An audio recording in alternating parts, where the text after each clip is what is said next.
rise to make this my contribution to this debate for the bill entitled the Appropriation 2023 Bill 2022, to lend my support to the mover of the bill and to share with the public how their financial resources will be used in 2023, especially as it relates to the ministries that fall under my portfolio.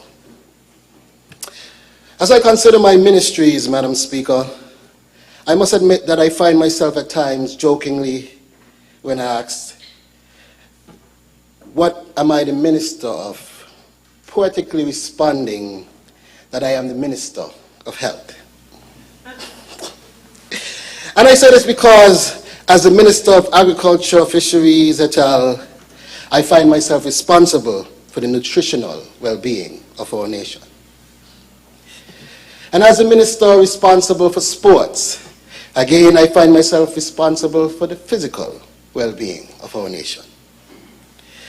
And as a minister responsible for the creative economy, I find myself here responsible for the psychological, emotional, and cultural well-being of our nation. And as a minister responsible for small business and entrepreneurship, recognizing that the MSME sector is a driving force of every economy, again, I find myself responsible for the economic health of our nation. So, poetically, I guess I'm the Minister of Health. But Madam Speaker, today, I'm here to speak less to the poetic side of this matter, but more to the actual practical side of the matter. And on the practical side of this matter, Madam Speaker, we can all agree that these are extremely important areas, especially when placed in the context of transforming our nation into a sustainable small island state.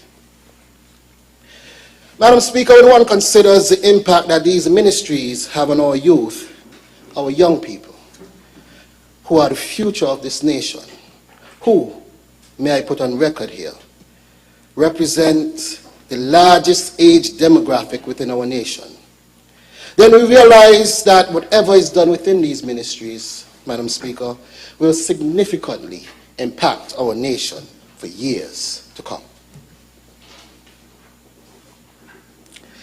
So in that regard, the format of my presentation, therefore, will be to share the vision of how these ministries will attempt to bring about the goal of developing a sustainable island state, one where our resilience and external contributors and sectors is significantly reduced, and where our people thrive and become more self-sustaining. But before I dive directly into my presentation, Madam Speaker, allow me first to say what a privilege it is to have been meeting and working with the staff of my various ministries. Over the past 4 months, I've had a chance to interact with so many.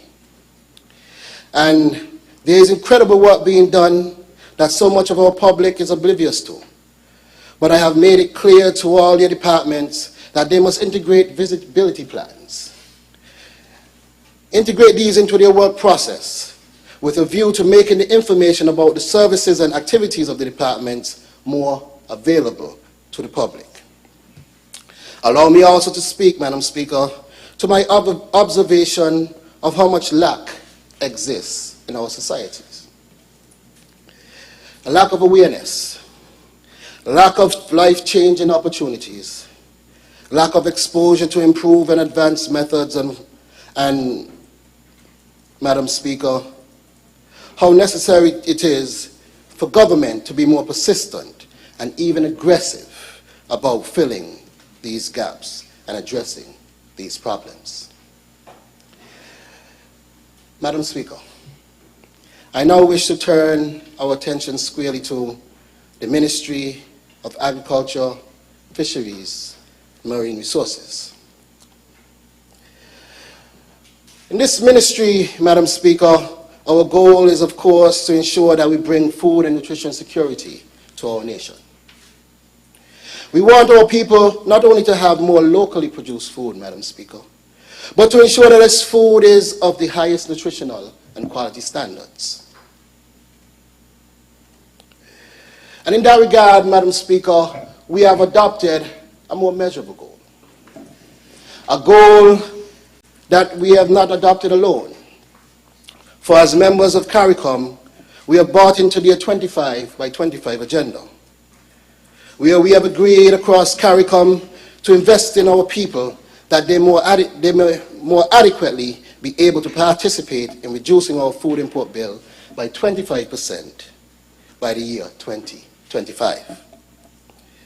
In St. Kitts and Nevis, that means cutting the approximate $140 million annual food import bill by 25%, which is some $35 million per year. So you see, Madam Speaker, the money that we invest into the Ministry of Agriculture et al. Will be in some way directly affecting or encouraging and enhancing our people's ability to target that $35 million annually. And to this end, the budget for 2023, which stands at $25,143,820, is designed to ensure that St. Kitts and Nevis will be part of CARICOM's conversation when they speak to the successes of their 25 by 25 agenda. And as your Minister of Agriculture, I stand committed to ensure that when that conversation is had, that St. Kitts and Nevis will be a glowing example. And now, I am here, Madam Speaker, really to ensure that we put aside all political talk and ensure that this is an action item, a real action item. Because for far too long, we've heard the talk about supporting agriculture. We've heard the talk about investing in agriculture. But somehow, in reality, we have yet to see true, meaningful results. And so, Madam Speaker, I don't know if it's because I'm a farmer myself, or my deep-seated love and passion for the area, but I do believe that we are now ready for an agricultural revolution. We are now ready for transformation. And as I say that, I don't say it lightly. What I hold here in my hand reads St. Kitts and Nevis Agricultural Transformation and Growth Strategy for the year 2022 to 2031. While campaigning, I committed that within 6 months we will have a strategy for agriculture. I am sure we all agree that we are here some 4 months, and this is a draft of that strategy. So, Madam Speaker, it's not just talk. We are here for action. So, Madam Speaker, as we talk about agriculture, allow me to delve a bit into the Department of Fisheries and Marine Resources. Our budget speaks to significant upgrades in particular areas. And we've heard our Honorable Prime Minister and mover of the bill speak to some of the plans for our fisheries sector. In particular, he spoke about some of the plans for Deer Bay. And I see a proud representative of that area in our senator to my right. As it relates to Deer Bay, Madam Speaker, we see that there is a capital project that would assist in the increase in the number of jetties at Deer Bay, which would then allow for our fisher folk at Deer Bay to be able to land their boat and their catch safely, rather than having to somehow try to have their boat anchored out at sea, they now can pull up more readily against jetty. This will increase not just the passion of our fishermen, Madam Speaker, but the ability of our fishermen to know that when I come in with my catch, that the utilities and services provided would allow for me to readily be able to take that catch onto shore and meet the awaiting public and market in the best way possible. And so I said to the people of the transformation is coming. Development is coming. Along with that, Madam Speaker, we are also ensuring that there will be ice. Yes. Ice. For far too long, this has been a simple but daunting problem for our fisher folk. Ice. We've seen that issue across the board. Bastia fisheries, Dieppe fisheries. And not to speak about the fisheries complex in my own constituency in Old Road. We are, for far too long, a simple matter of ice has been a major issue. And so we have also budgeted for the investment in ice. Not just in the Bastia, Old Road or Dieppe fisheries, but to ensure that there's ice even close by in the event of a failure. So the fig tree fisheries as well will have ice, Madam Speaker. And as I go on, I want to ensure the people of the constituency that placed me here, constituency number 4, that the Old Road fisheries will have ice again in abundance in 2023. We have already begun the process, Madam Speaker, of ensuring that that ice machine will be up and running fully in 2023, and that redundancies are put in place just in case that ice machine happens to go bad ever again. So you see, transformation is indeed coming in agriculture. Transformation is coming to our fisheries section. But I want to speak not just to what is budgeted in our documents, Madam Speaker. I want to speak to also our thrust toward foreign direct investment. Because you see, Madam Speaker, in the area of fisheries, we have been in intense and deliberate discussions with private investors to build what will be considered the largest fish processing facility and fish farm in this part of the region, right here in our beautiful federation. What does that mean?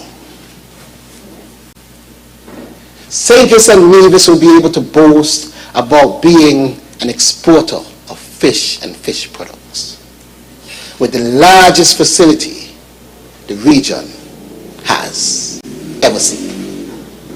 And this facility will come with its own feed manufacturing and its own packaging plant, which will greatly assist our local fisher folk in the packaging, branding, and also the development of their own fish farms, significantly lowering the costs and improving the quality. So we're not just thinking about the investment for the investor's sake. We are looking at how that trickles down to the average man on the street, and the average fisher folk of our nation. Transformation indeed. So, Madam Speaker, as we go on, I want to also talk about discussions that are ongoing with the Japanese government. Again, to strengthen our fisheries sector. We have been discussing a project, and this project would be directed squarely at our own locals who wish to develop fish farms to be able to support them with the infrastructure and the training required to do so. And what this will do, Madam Speaker, is allow for our approach to foreign direct investment to be strengthened by our own domestic production, by our locals, by strengthening their facilities that they could sell into the major facility and then be able to move all products offshore to whoever so desires. But what does this do for our own local people? It means that the cost of food and the cost of fish will be significantly lowered because, you know, whenever there's anything in abundance, price goes down. So again, while we are all complaining about the high prices, and I remember as I listened to my good friend, and I would dare say my own inspiration sometimes when it comes to fashion, the Honorable Member for Nevis 9, as he mentioned about the Honorable Leader's presentation, and he mentioned that he did not hear any significant position on how we will address the challenges raised. I said, maybe when he was here, when I speak, he would understand part of what our mover would have positioned. Unfortunately, we understand that he may not be able to hear me directly, but he probably is hearing me from wherever he is. But we do have an approach that directly addresses food security and maintaining our prices and lowering our prices in the midst of all the challenges we are facing globally. Because we cannot ignore the fact. Like he said, many of the challenges are beyond our control. But if we frame things properly, if we put things into the right perspective and drive the production cost down while the output up, we recognize that we can somehow balance and sustain ourselves. And that is what we talk about, transformation towards a sustainable island state. So, Madam Speaker, yes, as it relates to fisheries, I think we recognize that the money that we have budgeted is going to be put to excellent use, where we can see those costs in supermarkets in St. Kitts and Nevis going down, irrespective of what is happening globally. And I think that deserves a bit of a wow.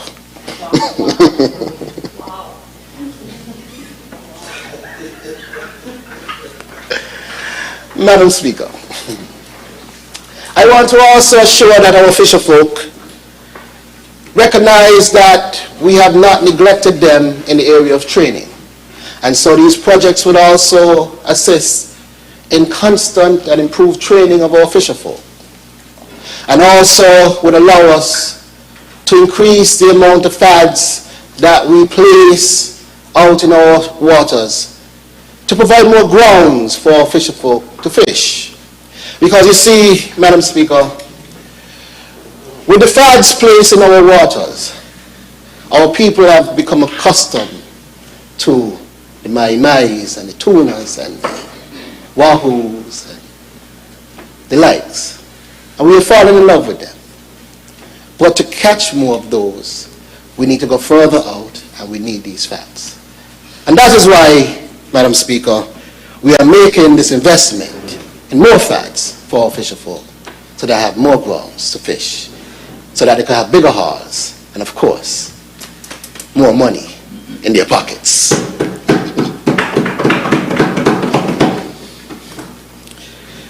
So I hear say, as it relates to the area and the Department of Fisheries and Marine Resources, the money budgeted will be well spent to ensure that our fisherfolk can take advantage of the abundance of resource that exists in our blue economy.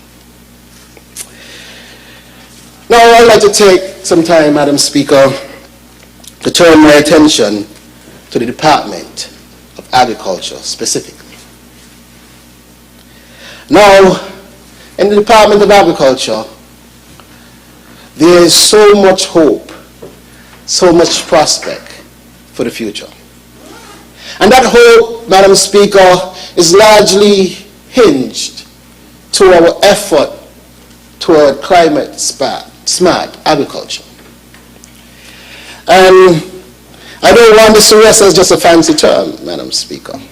But you see, St. Kitts and Nevis, we are some together, what, 90, 100 square miles?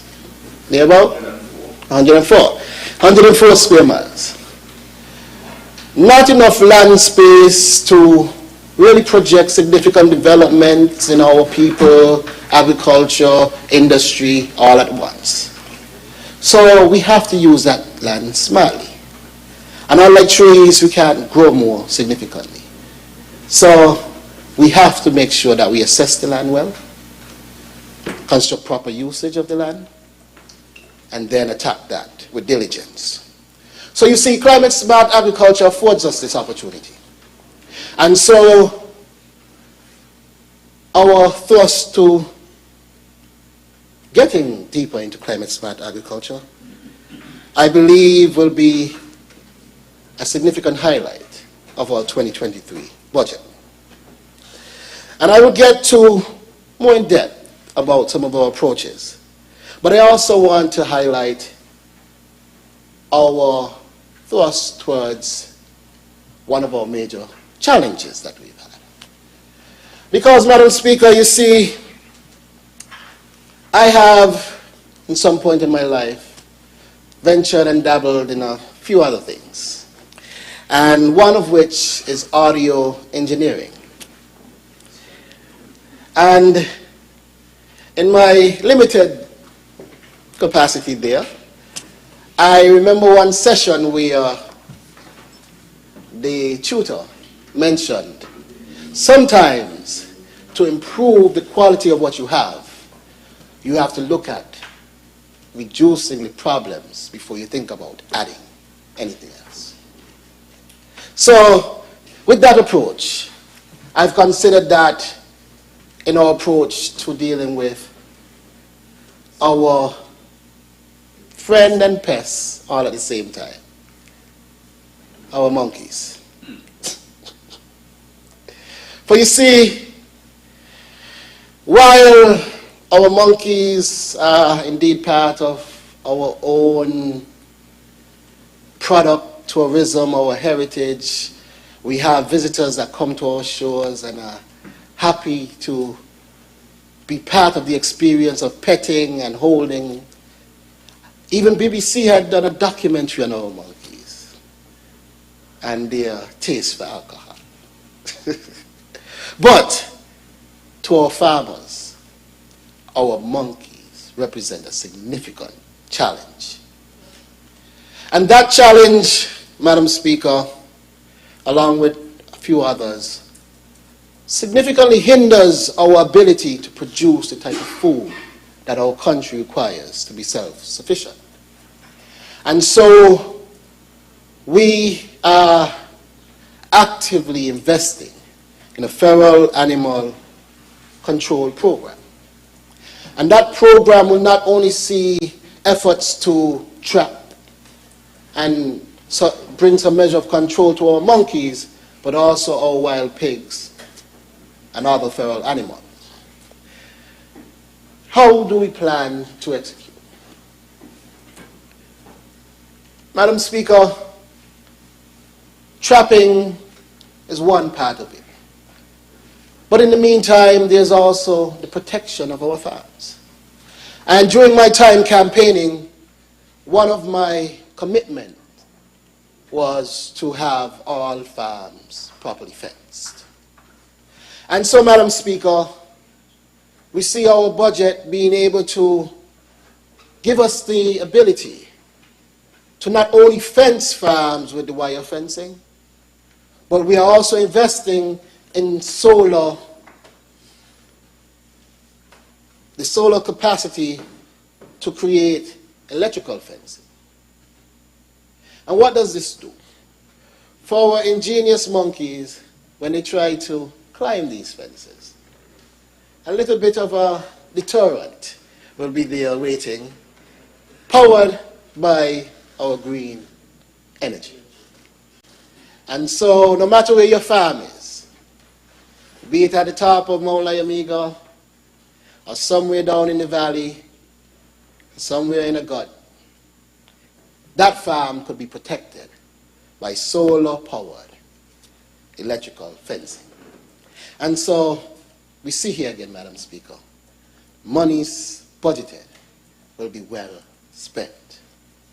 Because if there's no monkeys to damage the fruit, it is believed that the output of fruit will be at least 40 to 50% higher. 40 to 50% higher. That is what is believed. So you see, right there and then, monies well spent. And so, outside of the trapping and the fencing, we want to also ensure that we put measures in place for long-term control. And so we have also been investing in the investigation on proper means of sterilization. Because you see, my understanding is that the monkey population is currently somewhere about 3 to 5 times that of the human population on the island. And the monkeys, I understand, can bear young ones twice a year.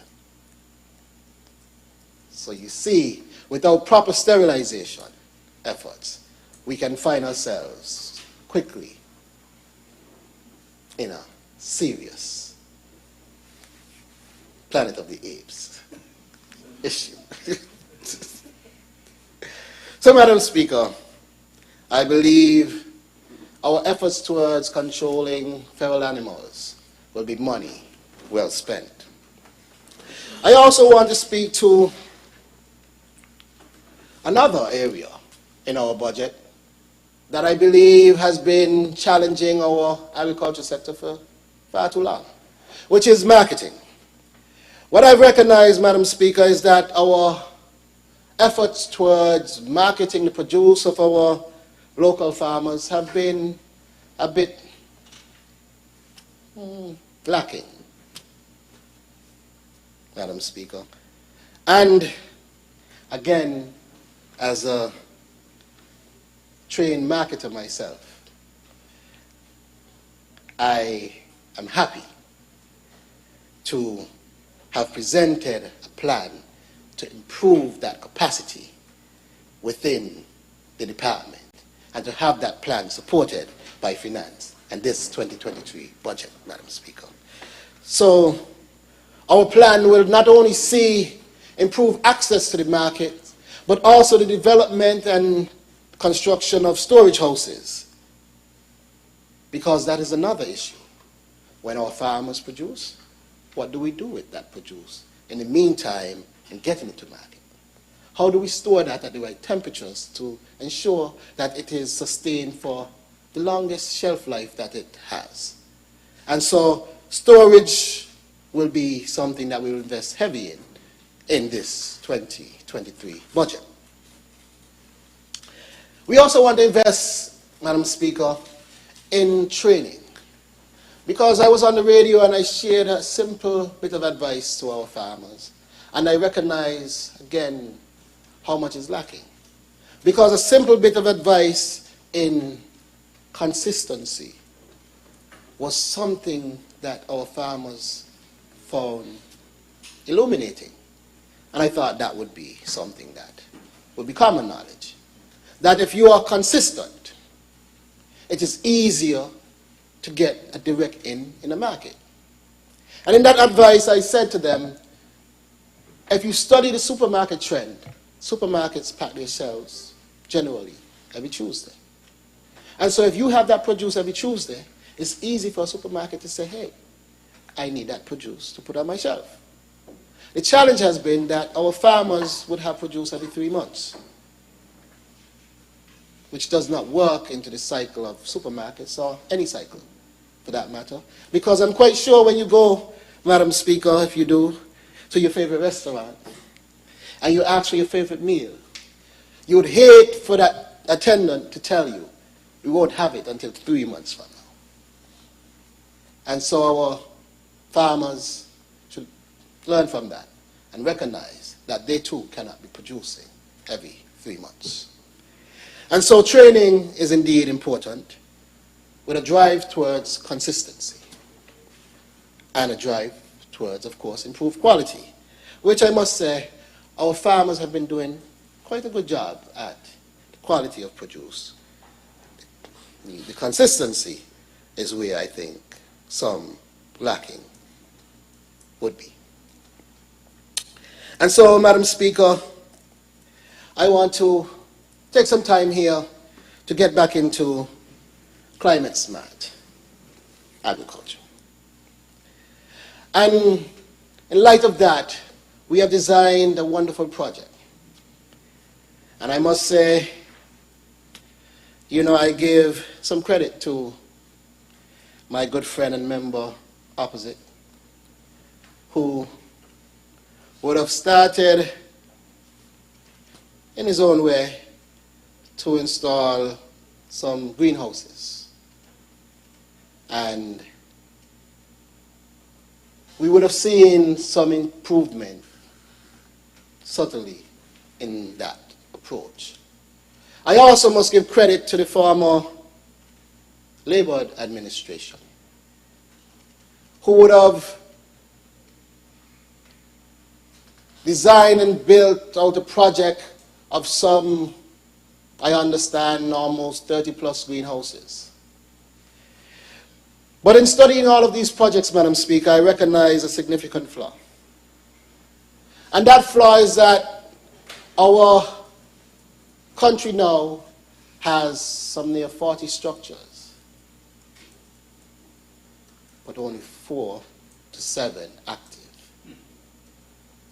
growing. And so we've taken all of that knowledge and all of that data and formulated a plan. And that plan is to now create greenhouse villages, as we call it. And these greenhouse villages will see us building a series of greenhouse structures, complete with storage facilities, complete with technical support, water storage, and of course, green energy. And these structures will be then utilized by our farmers. And where this brings added benefit is that unlike in the past where these were placed on specific farms, and if that farmer had fell out of interest, then you can't do anything with that structure. If there's ever a day a farmer moves on into a different capacity, that structure could be reassigned to a new farmer. And the objective still met of productivity. Because at the end of the day, Madam Speaker, we are here for food and nutrition security, not just to have fancy structures. So again, our greenhouse villages are, for me, a wonderful idea that I am excited about for 2023 budget. And these villages, if there's any information that you may know about greenhouse and hydroponic farming as well, is that, one, it is water efficient, and so we'll be saving water by farming through this process. It is also space efficient, so we utilize less land space for more productivity. And it is also time efficient and, again, resilient against weather, because the greenhouses now can withstand up to Category 5 storms. So imagine having a hurricane and the next day you're out selling produce. No longer do you have to go through rationing for weeks waiting for the seas to calm and a boat to return. Transformation is coming to agriculture. And I think that deserves one.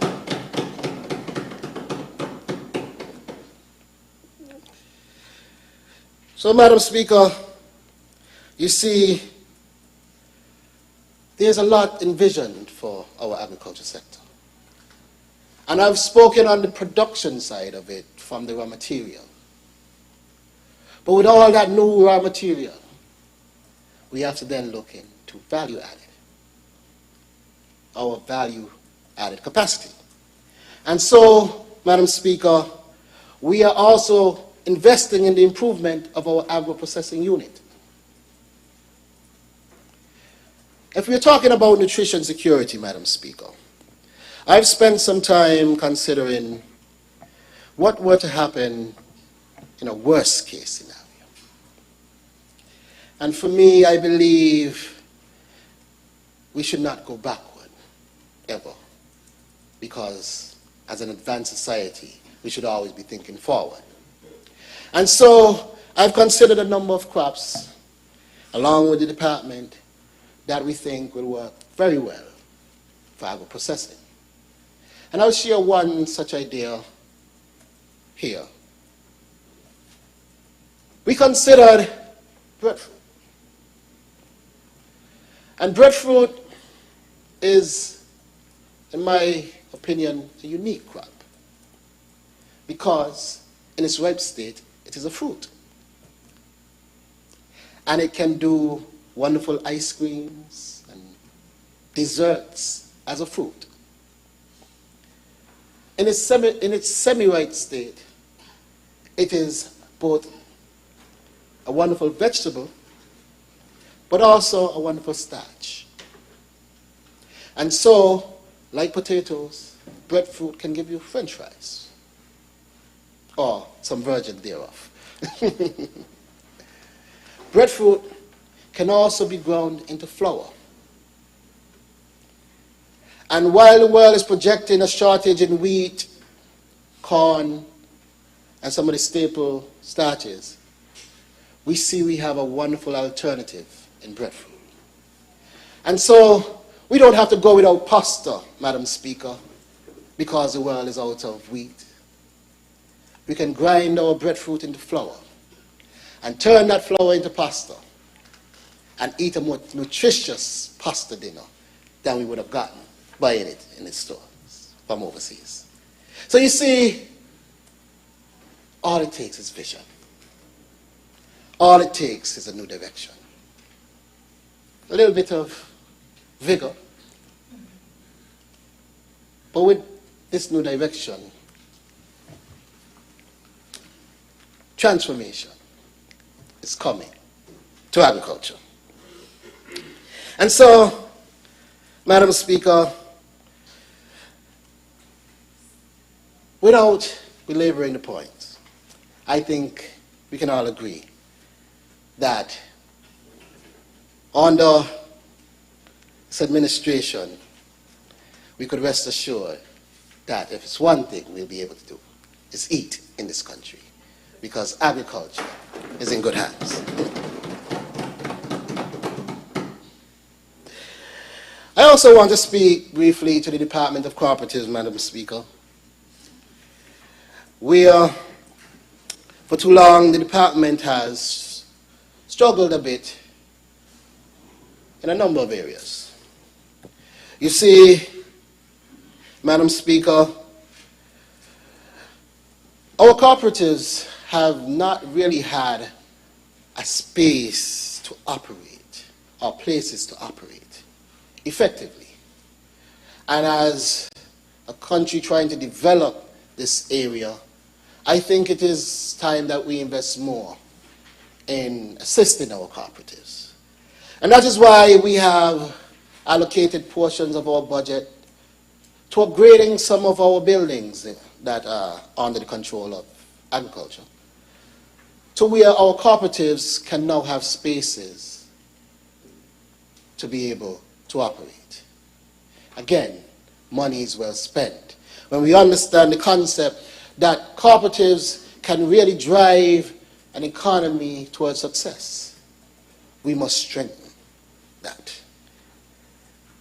And the lack of interest that we see in people joining our cooperatives, we do believe that our marketing thrusts, our training, and the efforts that we have budgeted for in this 2023 budget, we'll see a turnaround in that. And we'll see an increase in cooperatives, an increase in output, an increase of togetherness when it comes to our people working together. You know, it's sadly said that somehow our people don't know how to work together in partnership. And I am saying here and now that I do believe that our efforts will change that narrative for the better. So, Madam Speaker, again I say, agriculture, fisheries, marine resources, and cooperatives, it's well budgeted and will be monies well spent for the advancement and development of our food, nutrition, security, St. Kitts and Nevis. But before I get off of that, I want to speak to a plant that we believe will be a driving force for 2023 and beyond. Spark it. Madam Speaker, I wish to make it clear to the world, as the Minister of Agriculture, that our country will take the establishment of a marijuana industry very, very serious. In fact, Madam Speaker, I dare say that this conversation has been going on for far too long. I think it has been a promise for some 3 elections with no real delivery until now. So, Madam Speaker, I would have liked to be in a very different position in this today. However, a few days difference may have permitted that. But I can dare say that my dear friend and colleague, the Attorney General, would agree that the work that we are doing in strengthening our legislations to address some of the issues raised by my friend and honorable member for Nevis 9 would put us in a place in 2023 to say that St. Kitts and Nevis is open for business as it relates to a marijuana industry. But you see, Madam Speaker, yes, and that deserves a wow. Because in 2023, we will be open for business. Madam Speaker, the marijuana industry, as we have heard, is a multi-billion-dollar industry. And we have been dragging at a snail's pace in getting involved. And I could not understand for the life of me why. Literally growing money on trees. But yet somehow, we don't want to participate. But I dare say, that era is over, and it's now a new day, and a better way. So in 2023, expect a vibrant, thriving marijuana industry. And for now, I leave it right there on marijuana. But as we talk about industry and business, Madam Speaker, I'd like to move into another one of my ministries, which is the Ministry of Small Business and Entrepreneurship. Madam Speaker, our overall goal within the Ministry of Small Business and Entrepreneurship is to create a business environment where micro, small, medium enterprises can thrive. And I mean thrive and do very well.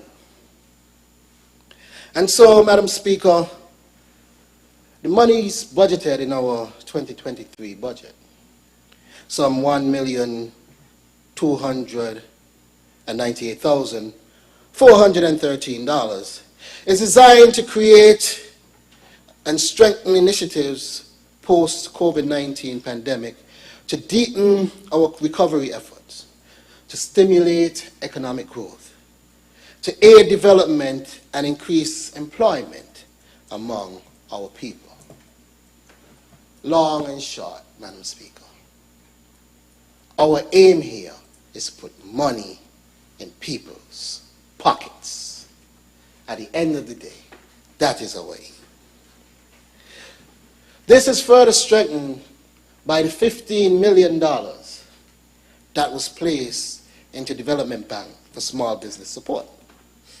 So you see, what has been designed is a mechanism and a vehicle that trains, prepares, and assists our young entrepreneurs to tap into funding.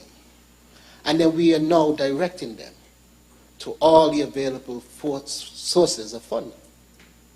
And to this end, beyond the Development Bank, I am pleased to say that a number of our other banks are considering soft loans for entrepreneurs. And a number of other institutions, including some of our credit unions, are also considering this. So my ministry, the Ministry of Small Business and Entrepreneurship, we recognize our responsibility in preparing our people to take advantage of all of these opportunities on the horizon.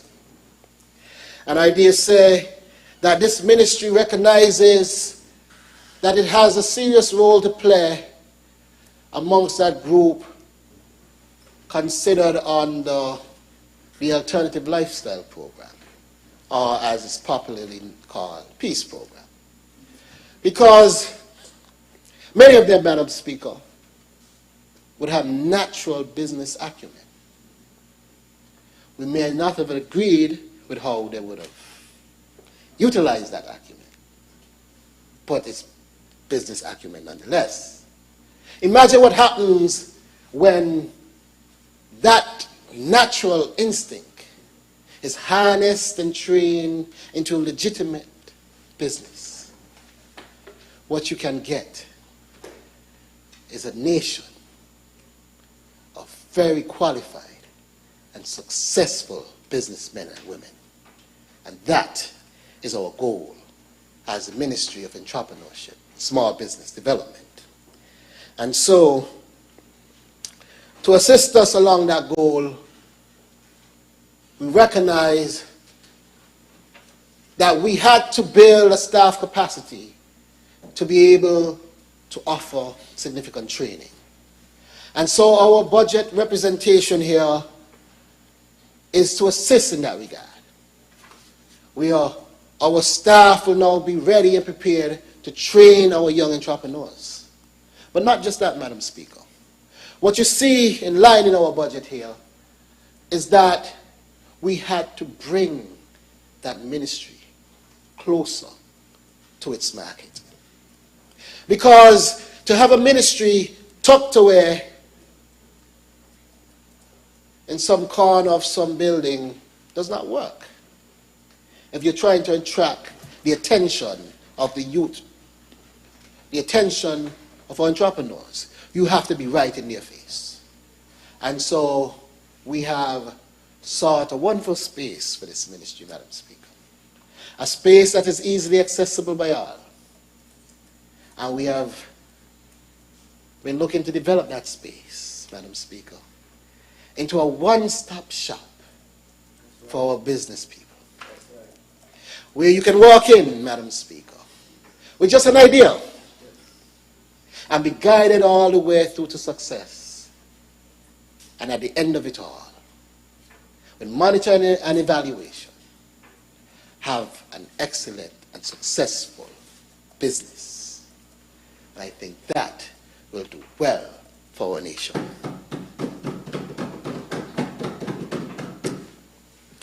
For you see, Madam Speaker, our small business sector, while ideas are abundant, has really suffered from lack of marketing. And so we will have that too. We will have, with the merger and the reconstruction of our ministry, We would have seen where they had small business development center tucked along with trade, and then another ministry with entrepreneurship and talent development tucked along somewhere else again. We have now brought all of this together, well structured and well designed. And so the resources that would have been previously branded under Moent will now be available to our entire small and micro, medium-sized business sector. And so our channel will promote our small businesses. SBDC's framework is now brought into that small business ministry. So what does that mean? It means that when I said on the campaign trail that we would offer concessions on tools of trade, it means now commitment made, commitment kept. As a small business ministry, will be offering concessions, tools of trade for medium, micro, small enterprises. So, again, money is well budgeted for small business and entrepreneurship. Now, Madam Speaker, I want to take some time and move on to another one of my departments.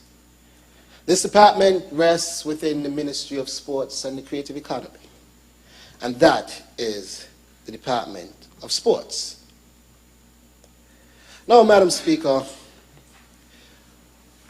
I don't think there's any question that St. Kitts has been blessed with phenomenal talent in the area of sports. St. Kitts, as small as we are, has produced a Kim Collins. St. Kitts and Nevis, I dare not forget our sister island, would have produced a number of top-tier cricketers, top-tier footballers, top-tier sportsmen and women in almost any field that we could imagine. And so, within the Ministry of Sports, or the Department of Sports, within the Ministry of Sports and the Creative Economy, I recognize that we had a task on our hands. Because when we evaluated the condition and the state that the Ministry of Sport was in taking office, we recognized some significant setbacks. One of such would have been the suspension of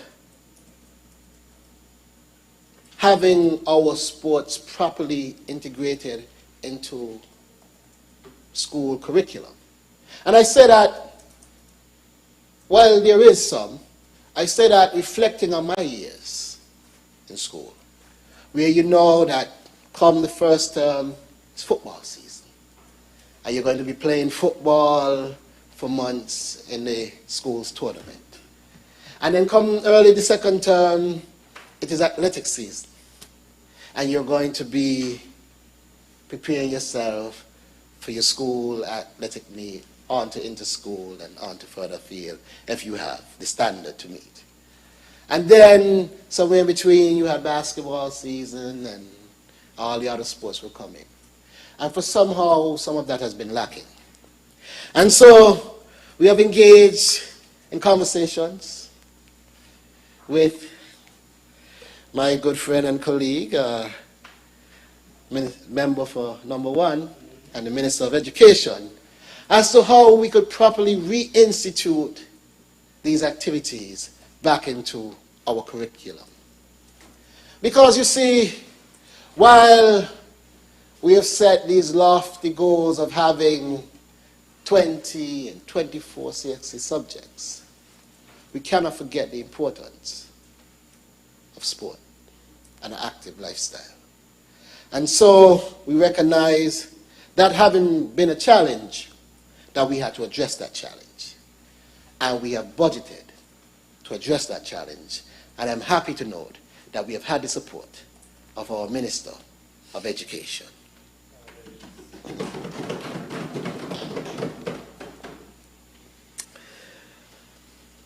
But, Madam Speaker, we have had other challenges. And we've seen challenges in the state of our sporting facilities, Madam Speaker. I've had the chance to visit a number of our facilities that is in serious disrepair.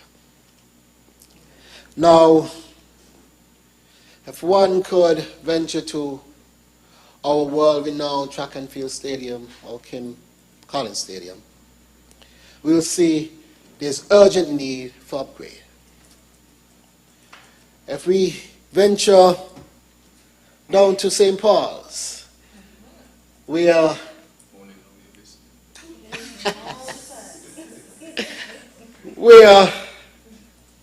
by some stroke of luck this year, and I won't speak to the luck,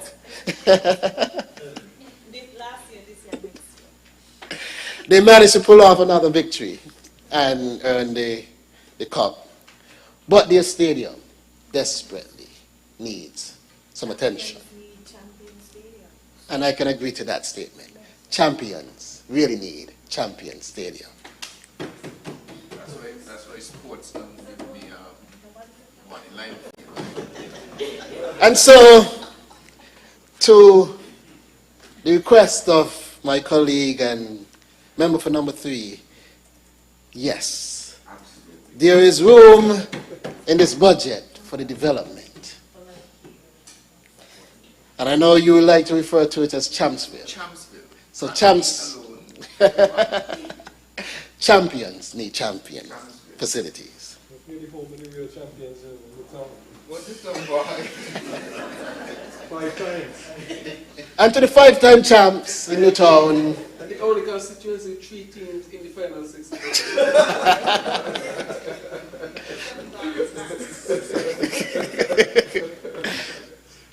So, Madam Speaker, I am happy to note that we have budgeted for the upgrades for the Newtown playing field as well. And not to be left out, the Saddlers playing field, St. Mary's Pavilion, Connery playing field, and of course, within the constituency of constituency number 4, we have also budgeted through our capital project for the development of the Halfway Tree playing field. But as we talk about this budget, Madam Speaker, I don't want us to be pigeonholed into the concept that our development is entirely hinged on this. I am happy to note that we have been discussing other measures. And with the support of my wonderful Prime Minister and Minister of Finance, I do believe that we will see the upgrade of facilities all around the Federation, including the facilities to the 2023 champions to be the Old Road United Jets.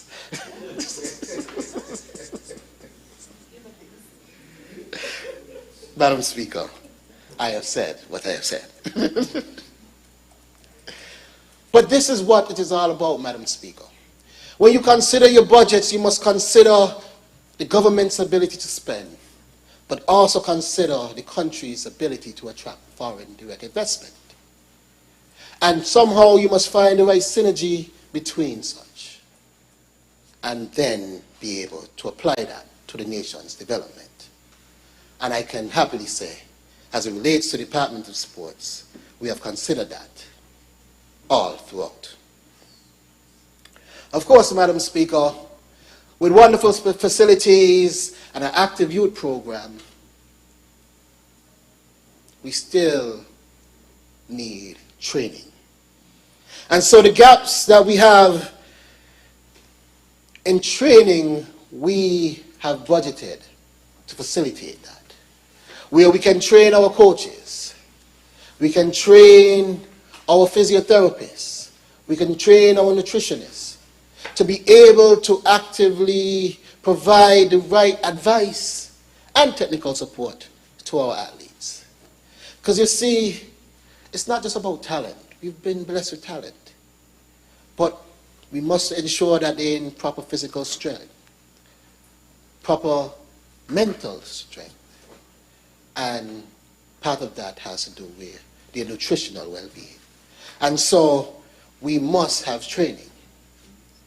And I'm happy to say that apart from our monies budgeted here, our good friends from the Republic of Cuba have also agreed to support in advanced training and education for the area of sports with the provision of some new scholarships as well. And I think that deserves a wow. So, Madam Speaker, you can see that this is all well considered and well constructed. But with all of that consideration, I think it would be remiss of me if I don't inject here the power of inspiration. And I say the power of inspiration because I know what it was like as a young aspiring artist when I was able to sit and stand in the crowd of a music festival and watch some of my idols perform. And so with that memory, I have recognized what that would mean for our sportsmen and women. And so we have also budgeted to invest in sports tourism in collaboration with my dear friend and colleague, member for number 2. And so we have already, yes, the CPL, which we have done and will continue to do. But what we have endeavored to do is ensure that we allocate the right budget to the right areas and construct these contracts properly. Because, truth be told, Madam Speaker, I have had a number of sleepless nights and headaches with some of the contracts that were inherited from the past. But I am happy to say that we have weathered those storms and we are now prepared for 2023's edition. And with that, you would see that we have properly allocated in the budget to take care of that. But along with items like CPL, there are a number of other measures that we have budgeted for when it comes to sports tourism. We are looking forward to wonderful events in the area of volleyball. We are looking forward to more cricket coming to our shores. And indeed, basketball and football are also on the agenda for 2023. Madam Speaker, I am sure that after your comment here, the Netball Association will be happy to engage and bring some international tournaments as well. So you see, in considering the budget, we wanted to take a very holistic approach, where we inspire, where we facilitate youthful development, where we facilitate proper facilities, and we facilitate education, and wrap that all into a very powerful approach to drive the sport sector forward. That doesn't require a great deal of creativity, in my opinion. However, that gives me a chance to talk about the creative economy for a bit. Madam Speaker, when we took office, we recognized that a lot of our cultural aspects and entertainment aspects and were really all over the place. Madam Speaker, we recognize that you had a Department of Culture that had a mandate to develop culture, the performing arts, and certain aspect of our entertainment sector. And that same mandate was also given to a Department of Entertainment and Talent Development. And so we've seen areas where the Department of Culture was developing a database, and the Department of Entertainment was developing the same database, but no cohesion between the two. And we recognized then that this was not sustainable. So what we did as a cabinet was to decide upon a merger of all those elements that catered to our creative sector and create a wonderful area and department called the creative economy. And under that creative economy, we pulled the departments of culture, the departments of entertainment and talent development, which incorporated festivals and the likes, into one space. So now all efforts are moving in one direction. All efforts are moving cohesively. All efforts are made to ensure that this sector has the fullest and undivided and unobstructed attention. And so, on the heels of that creation, we appointed a director to the creative economy. And Madam Speaker, this director happens to be just about the youngest director in our government. And I remember being questioned and almost, in some cases, I wouldn't say chastised, but, you know, some people didn't think too favorably of the appointment. Looking at her age, persons did not believe in her capability. But I am not one to believe that a young woman is incapable.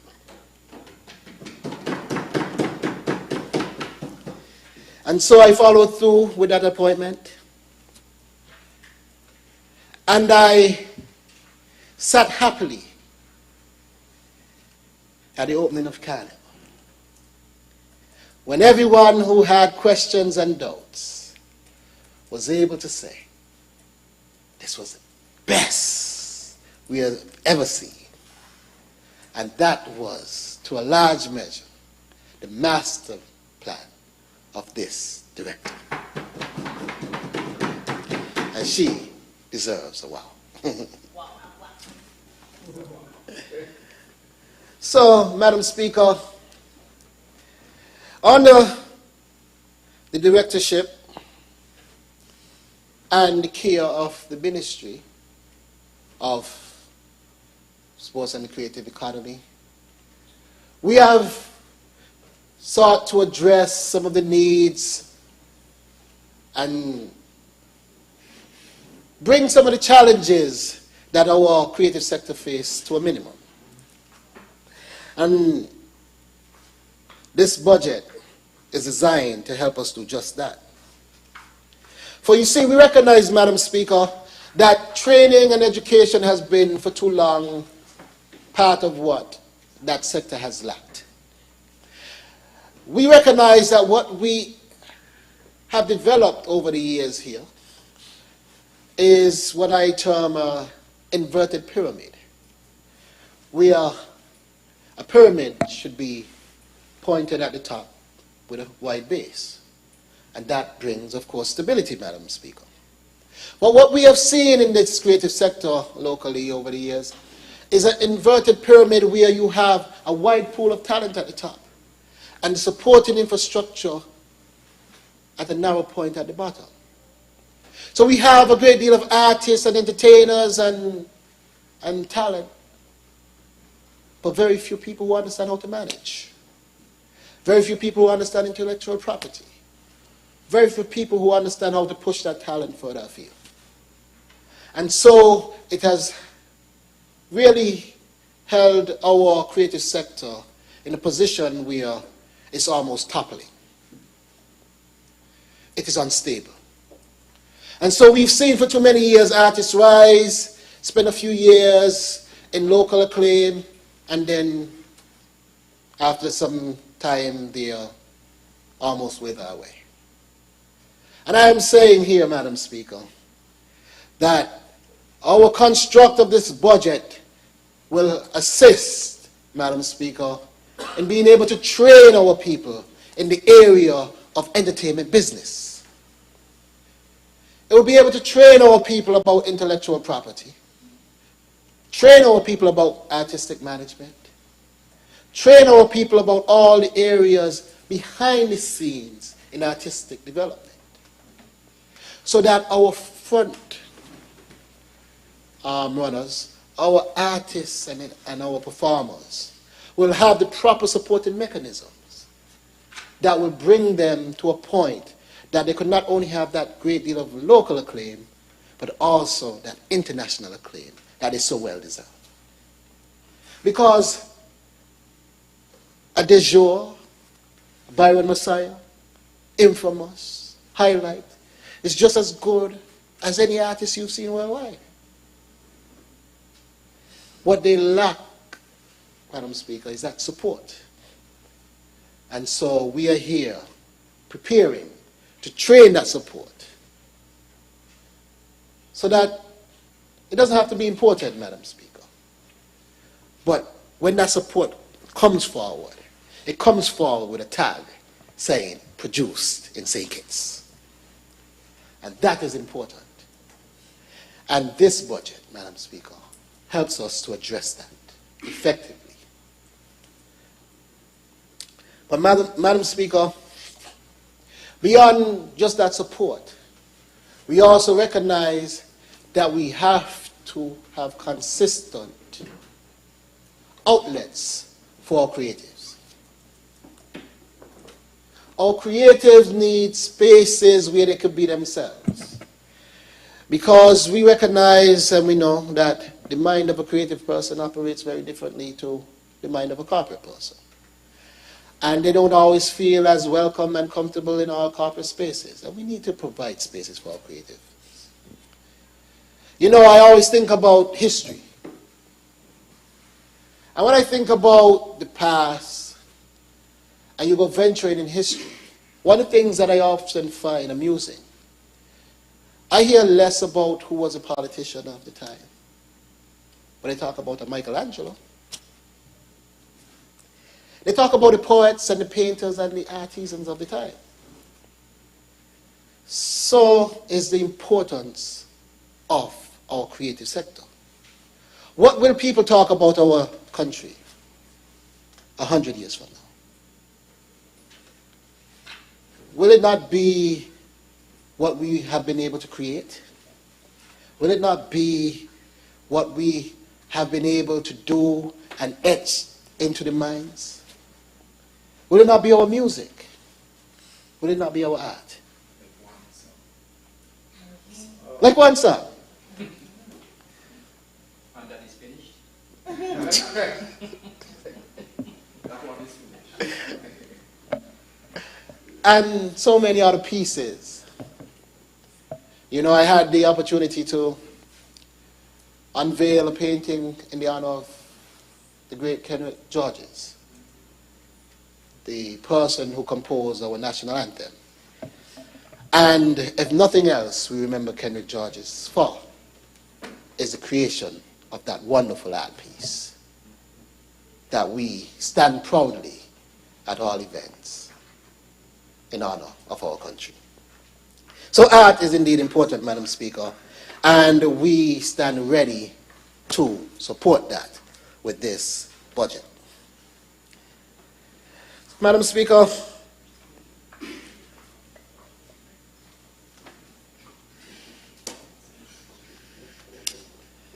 as I talk about the creative economy, and as I almost come to closing that area of the discussion, I want to not leave out the wider element of culture. Because, Madam Speaker, culture embraces so much more than just the performing arts and the talent. But we know that we also have a great deal of heritage. Having a World Heritage Site in the Brimstone Hill Fortress and National Park, and a number of other world-renowned sites between the Federation and both countries. And I'm happy to say that... Honourable Member, you have 15 minutes left for your allotted time. Thank you, Madam Speaker. Don't worry, we'll give that extra hour. All right then, Madam Speaker. I have the support for her. So, Madam Speaker, as we look at our cultural heritage, both tangible and intangible, we have also budgeted for the support and development of both the tangible cultural heritage and the intangible cultural heritage. Because, Madam Speaker, while we can speak to wonderful fortresses and the iconic features of, say, Independence Square, Berkeley Memorial, there are some other attributes that we pay less attention to that are of significant importance. I remember, Madam Speaker, growing up every Christmas, you can be sure to see Jawela walking around with his long brooms that you could use to clean your roof, made from the straw of palm trees. That, Madam Speaker, is a skill that we must hold on to, that we must nurture, develop, and pass along. And so the Department of Culture has budgeted to preserve skills like that and many others. You know, our confectionaries, we do a wonderful set of jams in this country, sugar cakes, and so many other things. How are we preserving all of this, Madam Speaker?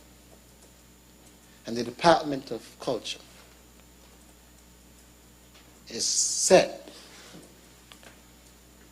to move forward in preservation of our cultural heritage, both tangible and intangible. And this budget allows us to do exactly that. So again, money well spent on the area of sports and the creative economy.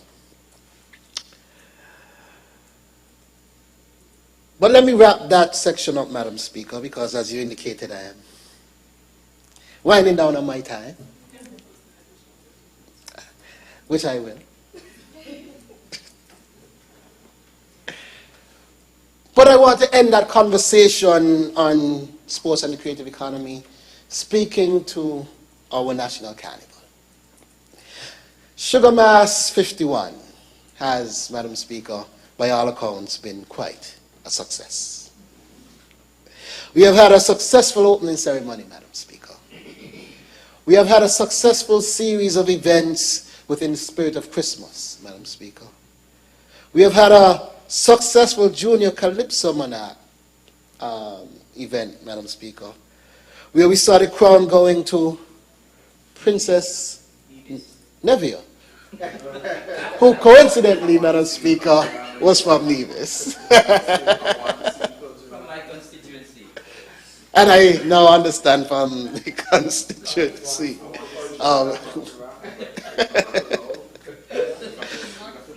But, Madam Speaker, it is inspiring to see that these traditionally male-dominated events are now seeing the emergence of more women taking the helm. And so the Junior Calypso Monarch, being a woman and being from Nevis, is pleasing. Congratulations to you.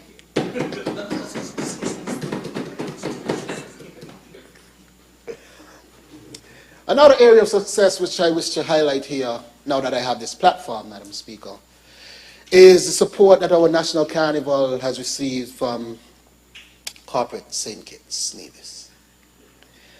And for me, when I look at what has happened there, I deem it to be special indeed. Because, Madam Speaker, for the first time ever this year, all local telecom providers have decided to put the competitive spirit aside and join hands with the National Carnival Committee in supporting our people, in supporting our culture, in supporting our heritage. And I think that is quite commendable to see coming out of a pandemic. They have all recognized that this competitive rivalry that we've held on for so long to has no place in the celebration of arts, culture, and our people. And they have all agreed to come on as top-tier sponsors this year. And I want to commend them and say thank you. First time in history. And so, Madam Speaker, I say here that while this carnival has been particularly challenging, given the short time that we've had to prepare for it, having come into office just in October, right into CPL, right into Independence, and August, right into CPL and then Independence celebration and the likes, we have managed to pull off phenomenal feat. But when you compound that matter with supply chain issues and all the different global activities that have really been challenging the execution of this carnival, I believe it is fair to say that this federal cabinet, that the Ministry of the Creative Economy, and that the Carnival Committee deserves all the praise for pulling off what we have seen to date. Because I tell you, and I kid you not, the challenges are great. But somehow, with the support of the cabinet, because when I had to go back to the cabinet and ask for additional resources to ensure that we could meet the needs, and then the chairperson had to find a way to satisfy all the practitioners. You see, people see the end result, but they don't understand what happens behind that. And so I want to lend my own voice in saying how much I appreciate all the work that has been done and all the support granted for this year's National Carnival event by all the cabinet, the ministries, and the Carnival Committee, and corporate thinkers as well. Thank you all, and I want to register that here, utilizing this platform. So, Madam Speaker, allow me here and now, before my initial time is up. Okay. And I am here now requesting additional time if I am allowed to do so early, but when the time is up, well, I am, yes. Putting it down that this year's carnival had a theme early that you should be here. And I don't think people really understood what it meant. That was until they saw the opening ceremony and the unveiling of Wonderland. And I want to take this time here and now to say to all of us here, make sure that you are there enjoying the rest of our National Carnival and all the events. And I have done my best to ensure that all of you received your packages today, so that you have no excuses now. And you are to be there. But I also want to send a welcome to the wider community, to all locals living at home and abroad, and say, you need to be here. Because Sugar Mass 51 is going down on record as the best carnival St. Kitts and Nevis has had in its history. So, Madam Speaker, given all that detail, could you imagine what Sugar Mass 52 will be like, given more time and more resources? I think we are in for a very, very phenomenal one, Madam Speaker. And while I still have some time, Madam Speaker, I want to turn my attention to the efforts of the wider government, Madam Speaker. But the efforts particularly as it addresses my own constituency, constituency number 4. Because as I listened to the mover and Prime Minister, I was very pleased to know that the people of constituency number 4 will benefit from improved housing. And so I want to thank Prime Minister and Minister of Finance, as well as the Minister responsible for housing, for their own commitment towards that development.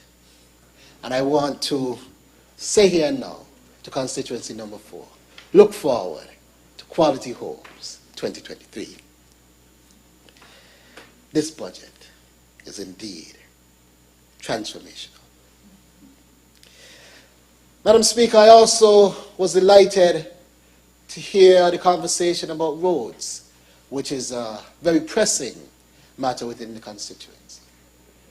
And so, hearing the Honourable Mover of the bill discuss the plans budgeted for roads, I now know that constituency 4 will be well taken care of. And again, so stone for tendering is already out. Thank you so much, Honourable Member for number 3, for your commitment to delivering quality roads to our people. And this is what I'm talking about. This is a wonderful effort. And I dare say, I don't think this Parliament and this country has seen a greater display of collaboration, and I dare use the word unity. Never before have you seen a greater display of unity. Collaboration. Partnership. But that's what I'm saying. You've never before seen a greater expression of it. And so, when our Honourable Member for number 2 speaks, I'm quite sure she will speak to what our Honourable Mover would have projected in his own presentation about increased tourism. And I'm happy to note that somewhere between the beginning of my constituency and I like to claim at the end, the foot of Brimstone Hill, it is recorded that some 80% of our visitors venture between. So my constituency sees 80% of the tourists that comes to this country. So any increase in tourism means more business, more money in the pockets of the people of constituency 4. So thank you, Honourable Prime Minister, and thank you, Honourable Member for number 2. You're welcome. And as I heard about our drive for investment, I do hope to see some investment in constituency number 4 in this period. And I have been hearing about talks of a hotel in constituency number 4. And I'm looking forward to that in the area of investment. So again, we see a well-crafted budget, and for me, how this budget benefits my people. But I also want to touch on an area and a new ministry that was also framed and talk about the care for the most vulnerable and differently abled in constituency number 4. And in that regard, I would like to say that, this budget also allows for greater care for these constituents. And I am indeed happy for that. Because I did a tour with the minister responsible for aging and disabilities, and we visited those homebound persons in the constituency that were either wheelchair bound or just could not readily leave their homes.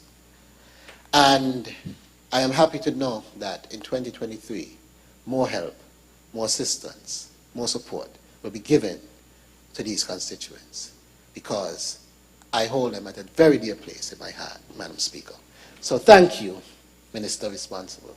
Thank you, Honorable Senator, for your care, your effort, and your support for those differently abled. Thank you. Honorable Member, that is your time. May I request an additional 30 minutes? The Honorable Member for St. Christopher 4 has requested additional time. Is those in favor? Aye. Those against? Honorable Member, you may proceed. 30 minutes.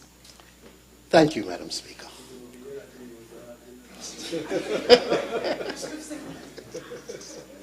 I promise I won't exhaust that 30 minutes. Well, Madam Speaker, there's another area that I am also pleased and I look forward to. And I spoke to it in my presentation, which is the development of the marijuana industry. And so I want to really give credit to the Honorable AG and the Honorable Prime Minister for the efforts that would have been put into that development. Because you see, Madam Speaker, I come from a farming community. Constituency 4 is quite talented in farming. And I believe that talent will do well with such an industry. And I believe that they are waiting for the launch of that industry to really take shape and put their talents to work in a more meaningful and positive way. And so I am excited about what 2023 holds for the farmers in constituency number 4. Thank you. Thank you, AG. Thank you. And as I begin to wrap up, Madam Speaker, I also want to take this time to wish all my constituents a joyous season and a prosperous 2023. I want to also take the time to wish everyone here a wonderful season and a prosperous 2023. And I'm not just wishing that by words. I am wishing that because we have put together a wonderful budget to ensure that 2023 is indeed prosperous and much better than 2022 has been. And so in conclusion, Madam Speaker, it is clear to see that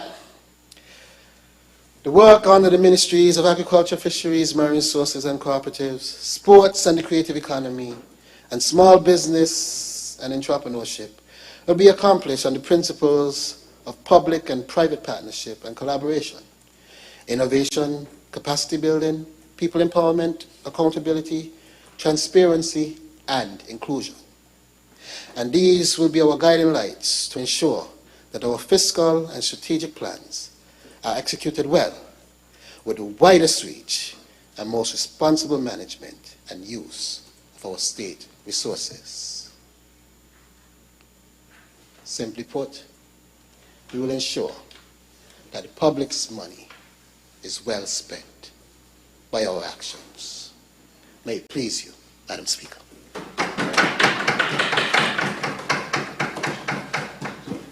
Thank you, Honorable Member. Thank you, Honorable Member for St. Christopher 4. I recognize the Honorable Member for Nevis 10. Thank you very much, Madam Speaker. And with your leave, I rise to make my contribution to the bill before this Honorable House, entitled the Appropriation 2023 Bill 2022. I want to first of all congratulate the mover of the bill, the Prime Minister and member for St. Kitts 8, for presenting the budget address to us yesterday, and for doing such an excellent job in presenting that address. And I am very pleased with the theme for the address, which is towards our transformation as a sustainable small island state. And particularly pleased with the word sustainable inside that theme. Of course, we would have heard the allocations to the various ministries, and I think it was generally a well thought out budget, and I can realize that here in the Federation we are trying to put our money where our mouth is. But, Madam Speaker, I want to speak generally to two particular areas, and I promise you that you won't have to warn me that I have 15 more minutes. I see that you have been very attentive all day, and I don't expect that you will fall asleep while I'm speaking. So I expect that same attentiveness. Madam Speaker, I want to speak, first of all, to the environment. And quite a bit was said about the environment in the budget address, which I am very, very happy about. The environment is something that I've become very passionate about over the past couple of years. And I am heartened that the administration sees it fit to place quite a bit of emphasis on the area of the environment. Because I believe that previous to this administration and the administration previous to this one, I don't think much emphasis was ever placed on the environment. And I think that was a huge mistake. I was very heartened when I realized that there was quite some representation at COP27 at Sharm el-Sheikh in Egypt. And we had some representation at COP26 as well. And I have to say that I should take some credit in that we are seeing the surge in interest in the environment. And I believe I am the one who would have started that surge. And I'm very happy that the lady senator is now the minister with responsibility for the environment, because I believe she's continuing that surge and that enthusiasm. And I have all confidence in her that that will continue, and we will get some results. It will bear some fruit.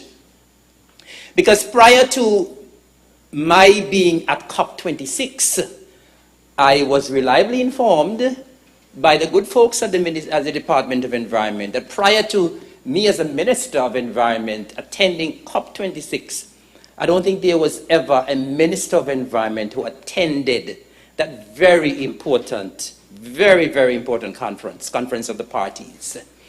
And sometimes we as small island developing states tend to think that our presence at these international conferences are not important. But I must say that we are part of a global village. And it is important that St. Kitts and Nevis, irrespective of the fact that we are the smallest country in the Western Hemisphere, we must be at the table. We must be part of the dialogue. We must be part of that conversation. And it is important that when these international conferences are convened, that we are there. It is very important. I mean, there is so much that we would have gleaned when I participated last year, and I'm sure the same can be said about the delegation who would have attended this year as well. And so I'm happy that St. Kitts and Nevis, we are seeing the importance of the environment, because I still don't believe that our people are fully aware of the negative impacts of climate change. All these floods and hurricanes is devastating. It's all because of climate change. And so it affects us negatively.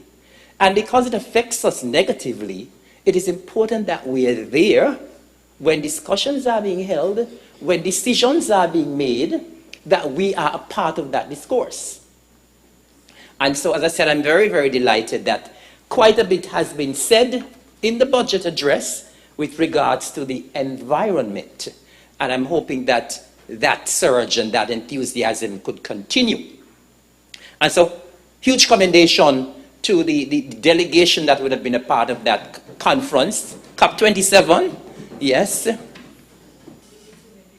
Good, right. Thank you very much, and I understand. And yes, two divisions were part of the delegation. Thank you very much, Madam Senator. We will continue to work together where the environment is concerned, right? And so I do not want us to let up.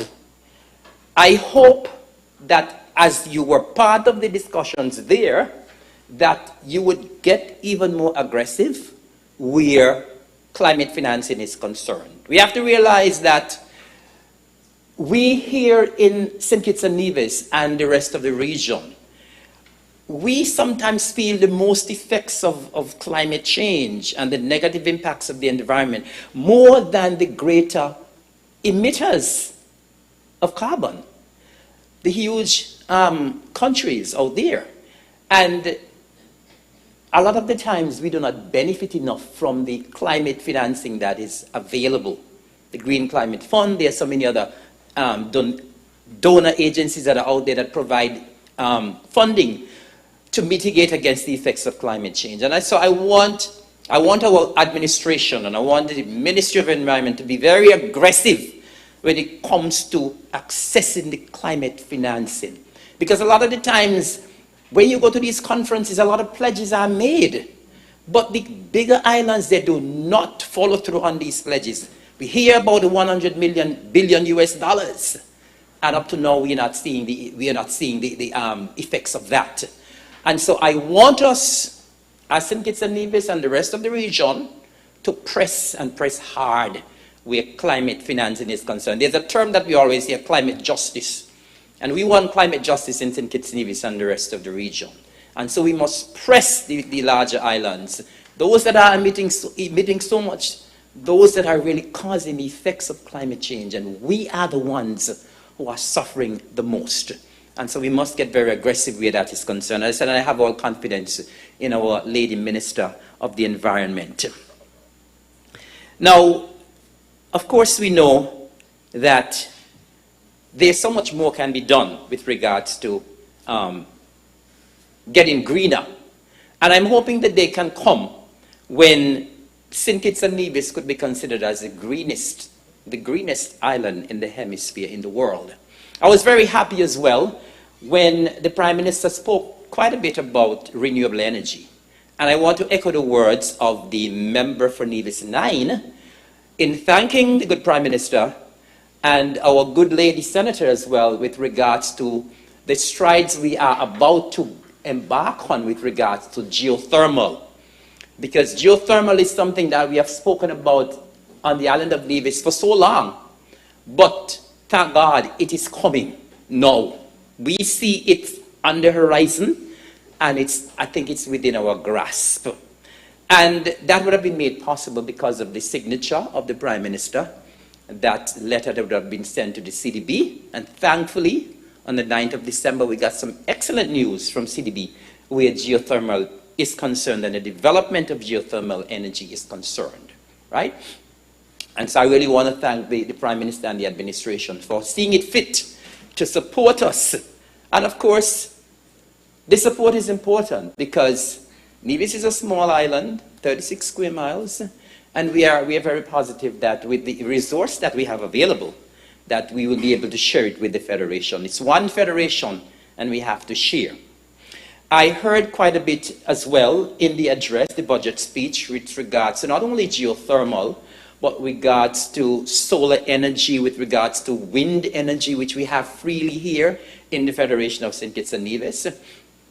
I want to suggest, though, that as we look towards solar energy, as we look towards wind energy, that we do not limit ourselves in terms of our possibilities. Because there are a lot of possibilities out there for us to utilize the ocean. There are a lot of possibilities for us to develop offshore facilities that can generate solar energy, that can generate wind energy. We have to realize that St. Kitts and Nevis, our land space is very small. And especially when it comes to solar energy, it takes quite a bit of land space for you to develop the solar energy. And so I want us in the future to look towards development of facilities offshore to generate the power that we need. And as I said, for us in the Federation, I know in the past we would have heard of other islands. I think Dominique in particular was saying that they would become the greenest in the region, the first green, totally green island. But I am hopeful and I'm confident that with the surge that I'm seeing in the interest in the environment here in St. Kitts and Nevis, that our small island state can be the greenest. And of course, that comes back to the word sustainable small island state.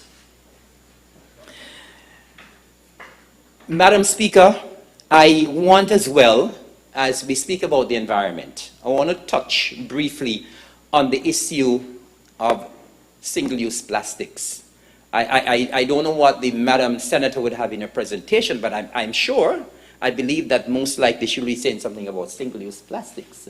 And let me say here again that I want to take some credit again, because I would have started a conversation with regards to the banning of single-use plastics in the Federation. And I want that conversation to continue.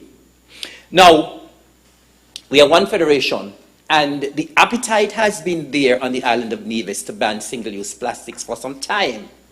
But the fact is that we couldn't proceed to ban single-use plastics unless we have we are on the same page on St. Kitts, because we have to recognize that we are one Federation.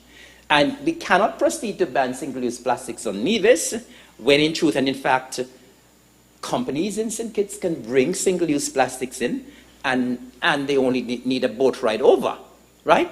And so the appetite is there in Nevis. The conversation has been started. We've had the buy-in from the Historical and Conservation Society. We've had the buy-in from a number of hotels on Nevis.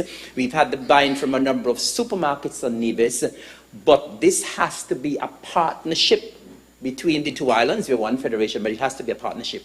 And so I would like in this term that with the concentration that we have on the environment, that there is that continued conversation and dialogue with regards to the banning of single-use plastics. We have looked at the dangers of single-use plastics, and I don't think a lot of us are aware of how dangerous these single-use plastics are, especially when they end up in the ocean. When they end up in the ocean, our marine species ingest these plastics. We have the microplastics getting into the system of the fish and the other marine life, and then we in turn ingest these marine species, and then some of them, these microplastics, are actually carcinogenic. And so sometimes we have increase in cancer cases. We don't know where they're coming from. Some of that may actually be coming from what we're eating from the ocean. And it's strange because sometimes when we try to eat healthy, we are indeed harming ourselves. Because a lot of the times we say, well, we want to eat more fish. But in truth and in fact, the fish that we are eating might be harming us because of the plastics that these fish have ingested. And we in turn ingest the fish. And of course, over the years, we have done several beach cleanups. And when we go to the beach, it's alarming, the volume of plastic bottles that we find on the ocean, right on the ocean shore. Once the wave comes in, they take them right back out to sea. And so we must be cognizant of the fact that there's the need for us to pay special attention to the banning of single-use plastics and eventually the banning of plastic bottles and everything plastic. Because it is harming us, it is harming the environment, it is harming our guts, it's harming our marine life. And so I would hope that during this term we can see at least some steps being taken. And as I said, the conversation would have started on when I was the Minister of Environment. And so that just needs to continue, Madam Speaker.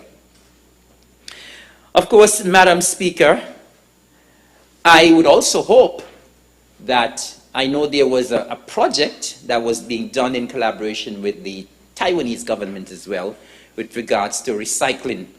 And that is something that I would like to see continue and improve. We would have started that recycling project where we started with the plastic bottles and other items. And so we are hopeful that in the near future we could have a full-fledged recycling initiative.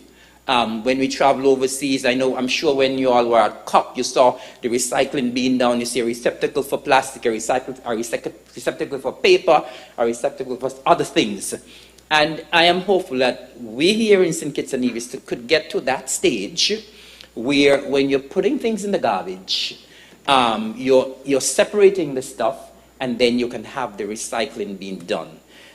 St. Kitts and Nevis is too small for us to have to battle with all these plastic bottles. Everywhere you turn in the island, in Nevis, in the island in St. Kitts, you have plastic bottles all over, on the streets, on the beaches, wherever you go, plastic bottles.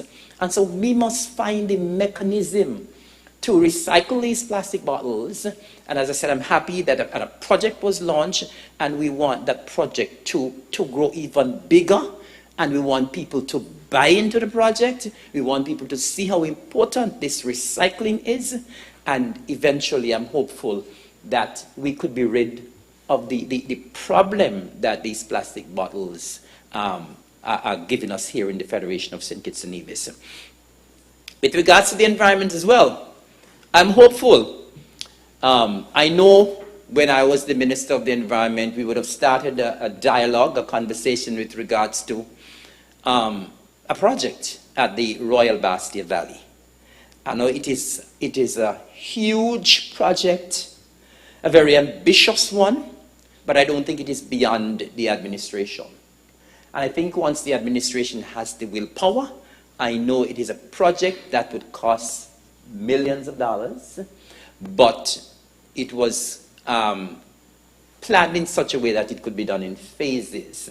And we have some very competent young men who would have brought the project to the Ministry and the Department of the Environment, and I'm hopeful that that could continue, could see St. Kitts and Nevis becoming the leader in terms of what we do in the environment. And of course that project was designed to cut across all ministries. Of course, what would be done there in that park would assist us in terms of our health, would assist us in terms of our agriculture, and of course, we would be a game changer with regards to the environment. And so, Madam Senator, I'm hopeful that that project is still on the radar. Still on the radar? Good. I'm reading I didn't see your presentation. I didn't see it. I'm just looking to your crystal ball. Okay? And so I'm hopeful that that could continue as well, Madam Speaker. But really and truly, I have become very passionate about the environment, and I really want us as a people to see the need for us. And as I would always say, and I'm going to say it again, our people in St. Kitts and Nevis need to have more national pride.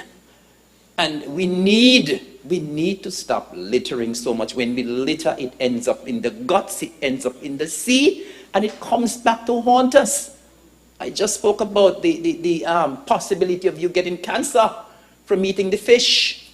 When you think you're eating healthy, you're not eating the red meat, you're eating the fish, but you don't know what's inside the fish, right? And so it's a cycle, and people must be aware that, listen, when you inside a vehicle and you have a plastic bottle, do not throw it out. Take it home with you. When you throw it out, it ends up in the gut, it ends up in the sea. And we must try as much as possible. I know the Department of Environment has been doing a good job, but all of us must be a part of this process of educating our people, making them more aware of the importance of having a clean environment, and that leads to a healthier nation, a healthier people in the Federation of St. Kitts and Nevis. Now, Madam Speaker, I'm going to switch quickly to agriculture. And I was very heartened with the presentation that was just made by the member for Nevis, I think it's 4, and the Minister of Agriculture, because that is an area as well that I have a lot of passion for. And he was right when he said he is practically the Minister of Health when he has agriculture. Because I spent practically all of my life in the public service in the Ministry of Agriculture, the Department and the Ministry of Agriculture in Nevis, 32 years. And I used to always have this argument with persons that agriculture is by far the most important subject, most important aspect of our lives, because you are a lawyer. You could not be a successful lawyer unless you eat. And you eat well. Anybody else who has a different profession, your life can't be the same unless you eat. And practically everything we eat comes from agriculture. And so that is an area that we must spend more money on. And that is an area that we must pay more attention to. I know that over the years, governments, and all governments in the region, I believe, they are guilty of talking about agriculture, but not doing enough. Not doing enough. And so, the presentation that was just made by the member for St. Kitts 4 seems like he's serious about agriculture and the business of agriculture. I heard him say, we are ready for a transformation. Yes. And the Federation should be ready for a transformation where agriculture is concerned. Because the pandemic that we have just gone through, we came to the harsh reality that food security is important. We saw when we realized that sometimes the boats can't come, we realized everything has gone up with regards to prices. A lettuce is now $20 sometimes. We have to look at food security, and we have to take agriculture more seriously, Madam Speaker. And I'm hopeful that this is not just talk, member for St. Kitts 4. I want to see the action as well. And so the action has to come with the talk. Because when I was in agriculture, every Caribbean island that I visit, they say the governments talk too much about agriculture, but they don't do enough, they don't put enough money into it. And so I'm hopeful that what we're seeing here is just the beginning of the good things to come in agriculture. I heard the Prime Minister in the budget presentation yesterday. He spoke about the greenhouse production, which I like. Of course, we have to use the technology. Of course, land is getting scarce here in the Federation of St. Kitts and Nevis. And so we have been using the technology, and we must continue to use the technology. You spoke about the greenhouse villages, that's what you said? Greenhouse village, I was paying attention, right? And as you spoke about the greenhouse villages, and you spoke about what happened previously as well, because I remember what happened previously when all those greenhouses were built, and unfortunately, they went into disrepair, and people were just given the greenhouses, and people didn't care. And so you had the structures there, and the structures were practically empty. We do not want that when we have our greenhouse villages. So you must be very strategic in what you do. Do not give somebody a greenhouse for giving somebody a greenhouse sake. Because when people get things freely and they're not interested, they don't really care about what happens. Because I believe if those persons who would have gotten in that first tranche of greenhouse donations, if they were really interested, those would have been under production even up to today. And so you must be very strategic in your planning and in executing your plan with regards to greenhouse production. Because really and truly, there's so much you can do, there's so much money you can make. No longer here in the Federation are we looking down on farmers. Because trust me, there is money, and when I say money, I mean serious money in farming, you know. I believe that's why you remained in farming for so long, right? Okay. There's serious money in farming, and people must eat. And so I believe the possibilities are endless with regards to agriculture here in St. Kitts and Nevis. And of course, as I said, much was said about greenhouse. But we must not forget that the greenhouse production must go hand in hand with the traditional agriculture. Because here in the Federation, and in particular in St. Kitts, I believe we're sitting on a gold mine. Because I don't believe we realize that St. Kitts has the best soil in the Caribbean. By far, the best. If you stand up in St. Kitts soil too long, you grow. I'm serious. I remember I studied agriculture in Trinidad, in a place called ECIAF, the Eastern Caribbean Institute of Agriculture and Forestry. And listen, we had to go on the farm every morning at 6 o'clock to spend about an hour and a half there before we did our classes. And, oh, Lord have mercy. The kind of soil they had there, I remember the soil they had there was a soil called a Cunupia clay. And Lord have mercy, when you throw down the fork, it bounced back on you. Terrible soil. Terrible soil. And the soil there was productive. And every time I look at the soil here in St. Kitts, I said, we are sitting on a gold mine. With all these hotels we have in St. Kitts, we should not be importing a lot of the stuff. And I want to give the member for St. Kitts for a little suggestion, because I know when the Four Seasons came to Nevis, we had an initiative called the Nevis Model. And that is something that many of the Caribbean islands took pattern from. I was happy when I went to numerous conferences and workshops and seminars overseas. They spoke about the Nevis Model. Because when Four Seasons came, we decided, listen, we have to ensure that the hotels are purchasing local products.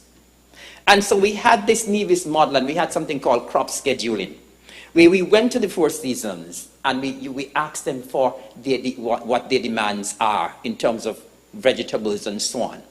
And we decided, listen, let's take a couple of these crops and let's see how we can fit into what they need, their needs, and what we can supply in terms of their demand. And it worked extremely well. And so, as I said, that model that we had on the island of Nevis was famous in other islands, because they wanted to take pattern from it as well. We can't afford for all these hotels to come and send all the money back overseas, bringing in containers every week. We have the potential here to produce and to produce more. And as I said, coupled with the greenhouse production, we have the best soil in St. Kitts. Maybe you all should send some to Nevis. The soil is excellent. And so take advantage of that. And I mean, I know there's a lot of land down here in St. Kitts that is lying there that can be utilized. And so you need to develop a comprehensive plan where the development of agriculture is concerned, and get more food on the ground. Talk to the Park Hyatt, talk to the Marriott, talk to the other Koi, talk to the other hotels. Make sure you get inside there. Let the farmers make some of the money from the hotels as well. We can't be sending all of the money back overseas when they come. You know, because, I mean, of course, from the pandemic, we realize how expensive it is to bring stuff in now. And so we must keep the money here. And as, of course, they're getting fresher products here. They're getting fresher products. And so, I mean, you spoke about this strategy, right? You spoke about this strategy. But I have to say that previously, strategies were there as well, right? But as I said, we need to not only talk, but we need to act. Something else I would love to see with regards to agriculture, because, and that's the problem that we have throughout the region. We have farmers and fishermen generally are always complaining, and they're right, that they try and they try and they try to get insurance, and they are always unsuccessful. Because we have to realize that the agriculture industry is a very fragile one, and the insurance companies are not willing to insure crops. And so I don't know if there's, going in the future, there's a mechanism could be put in place. We have a lot of CBI money here. No, I'm serious. Some in the future, and I'm speaking on behalf of the farmers in St. Kitts and Nevis here, where some kind of policy could be put in place where they could have some kind of insurance. They pay some money, of course, Because, you know, it is disheartening when you have a storm, you have a little high wind, and farmers have a crop, and all of that is wiped out. It's very, very disheartening. And that is why the insurance companies have decided to stay away from insuring agriculture. So I am giving a suggestion. I don't know if it is something that may not happen tomorrow or next year, but down the road, I'm hopeful that something could be put in place in terms of a little insurance.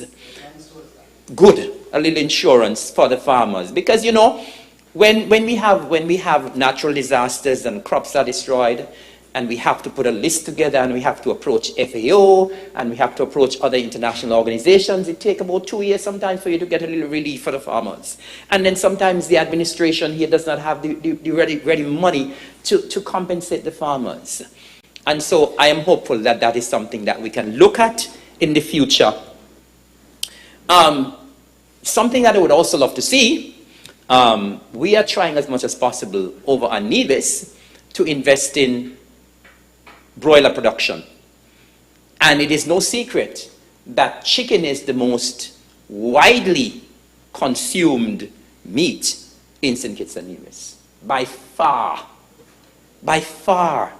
Millions and millions and millions. Everybody eats chicken, and some people eat chicken every day. When you go to a function, what you see there on the grill most, chicken, chicken, chicken, you know?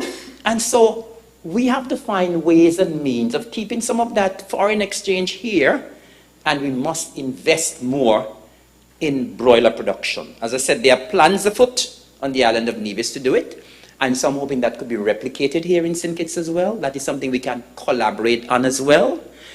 And I am hopeful that down the line, down the road, in this term as well, that we could see more broiler production, because trust me, people prefer the local chicken. It tastes better by far. Because when the chicken comes in here, we don't know how long they've been on the freezer. Eh? We have no idea. That chicken may have been slaughtered maybe a month ago. Or maybe 2 months ago. And we don't know how long it takes for them to freeze it over there, then to send it here. Because a lot of the times what we get here is the second and the third class of stuff. Eh? And if we can grow our own chicken here, as I said, we have done some local chicken on Nevis, and the customers absolutely love the local chicken. And so, member for St. Kitts 4, that is something I would suggest that you look at as well in terms of broiler production.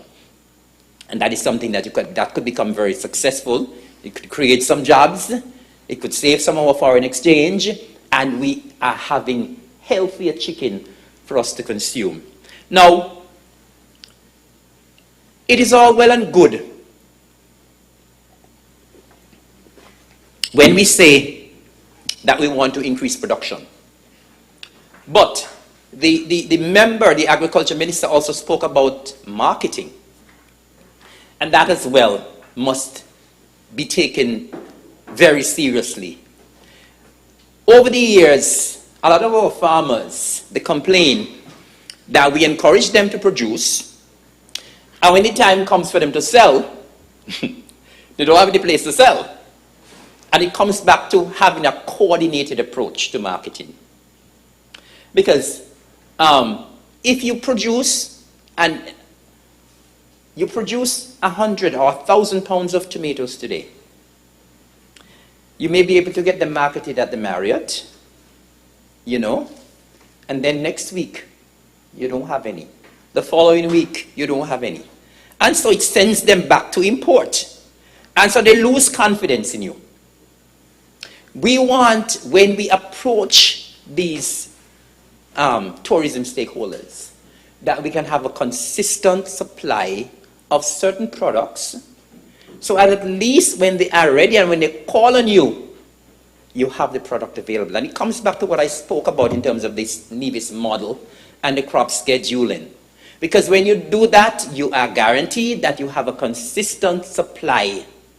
And as I said, it comes back to having a good marketing approach to what you do. Not just saying, well, we can plant 50 acres or 10 acres of watermelon. and 5 acres of sweet potato. Before you do that, you must have that marketing approach down pat. And so, as someone who has an agricultural background, I would love to see the industry develop and develop more.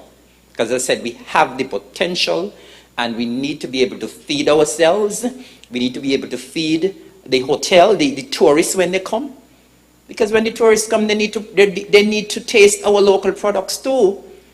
I know we in Nevis, we've gotten the reputation of having the best tomatoes in the region. Best tomatoes in the region. Yes, best tomatoes in the region. And I am saying once again, yes, yes. Trust me, tourists love it. And, okay. And that is why when we had that arrangement with Four Seasons, they were so pleased. And they were upset when they couldn't get the local tomatoes. Very upset. And as I said, here in St. Kitts, we have that soil. Best soil in the region. Take advantage of it. And let's grow more of what we eat. And so, I want to see that transformation in agriculture in both St. Kitts and Nevis, where we eat more of what we grow more of what we eat. And let us try as much as possible to support our farmers. And I said, I don't want St. Kitts and Nevis to be in the boat where people always say that you talk the talk, but you don't walk the walk. I don't walk the talk where agriculture is concerned. And so I'm hopeful. I'm very hopeful based on the presentation that was made by the member from St. Kitts 4, that we will see a revolution with regards to agriculture here in the Federation of St. Kitts and Nevis. Yes, he has the plan. So work the plan and execute the plan. Because you can't just have the plan, you know. You've got to work the plan as well. Because a lot of the time the plan is there on paper. But it has to be properly worked, properly executed. And so I am hopeful that that will happen. Madam Speaker, I wanted to just as well react quickly to something that, a couple of the things that the mover of the bill, the Prime Minister, would have said yesterday. And I was very heartened when he said a few things, because I could recall he spoke about, as the Minister of National Security, he spoke about the enhancement of several of the police stations in St. Kitts and Nevis. And I was very, very happy when he said we'll have the enhancement of the Gingerland police station. Because I just finished a campaign on the island of Nevis.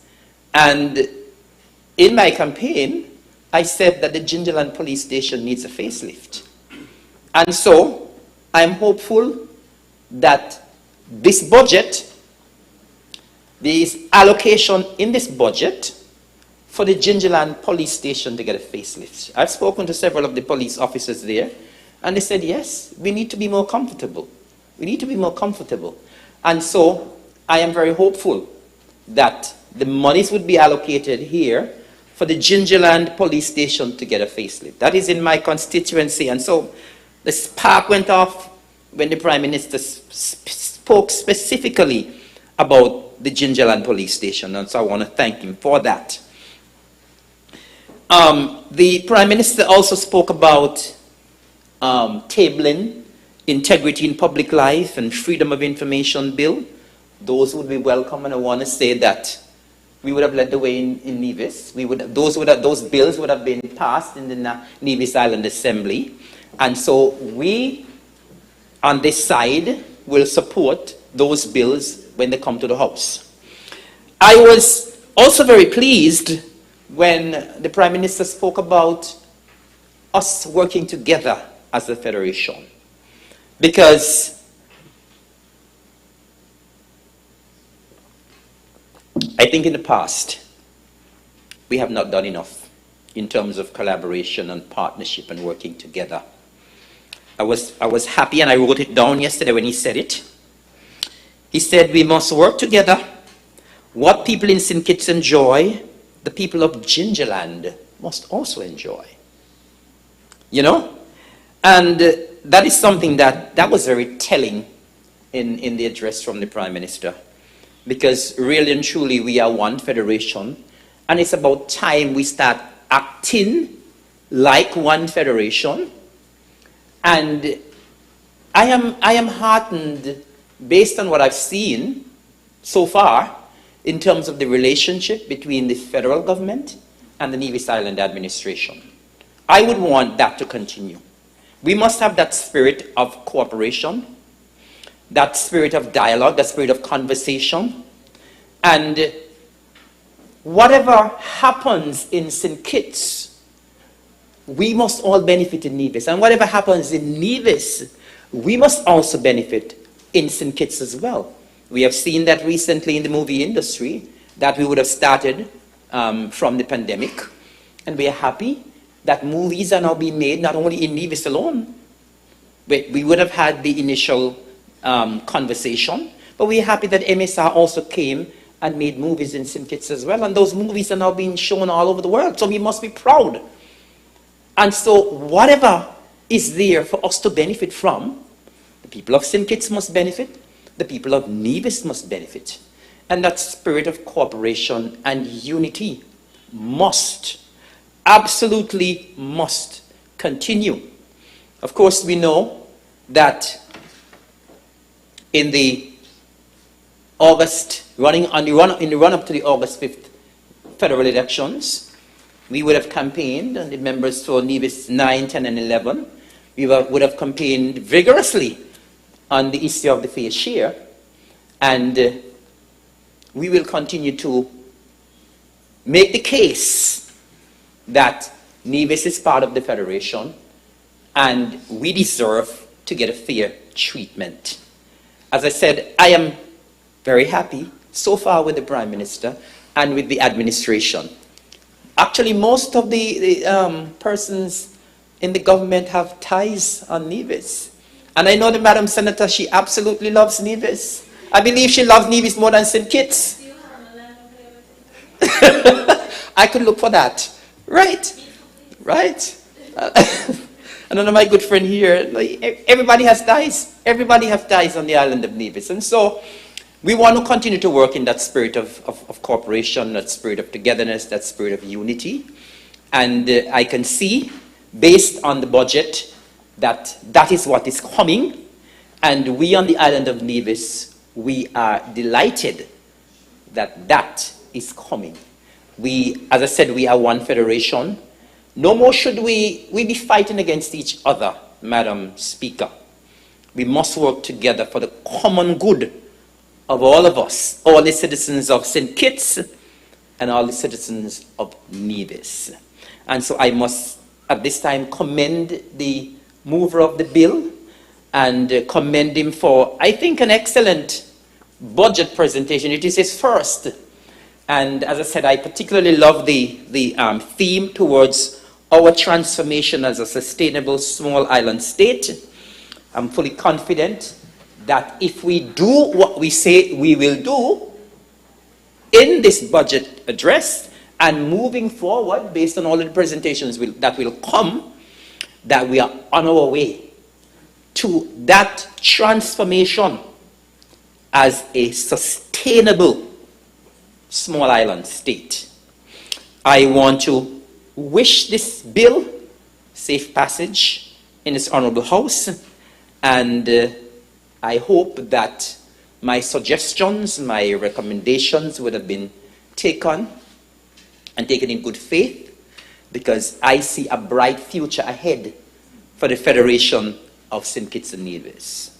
So I want to wish, with these few words, I want to wish this bill safe passage to this honorable House. May it please you, Madam Speaker.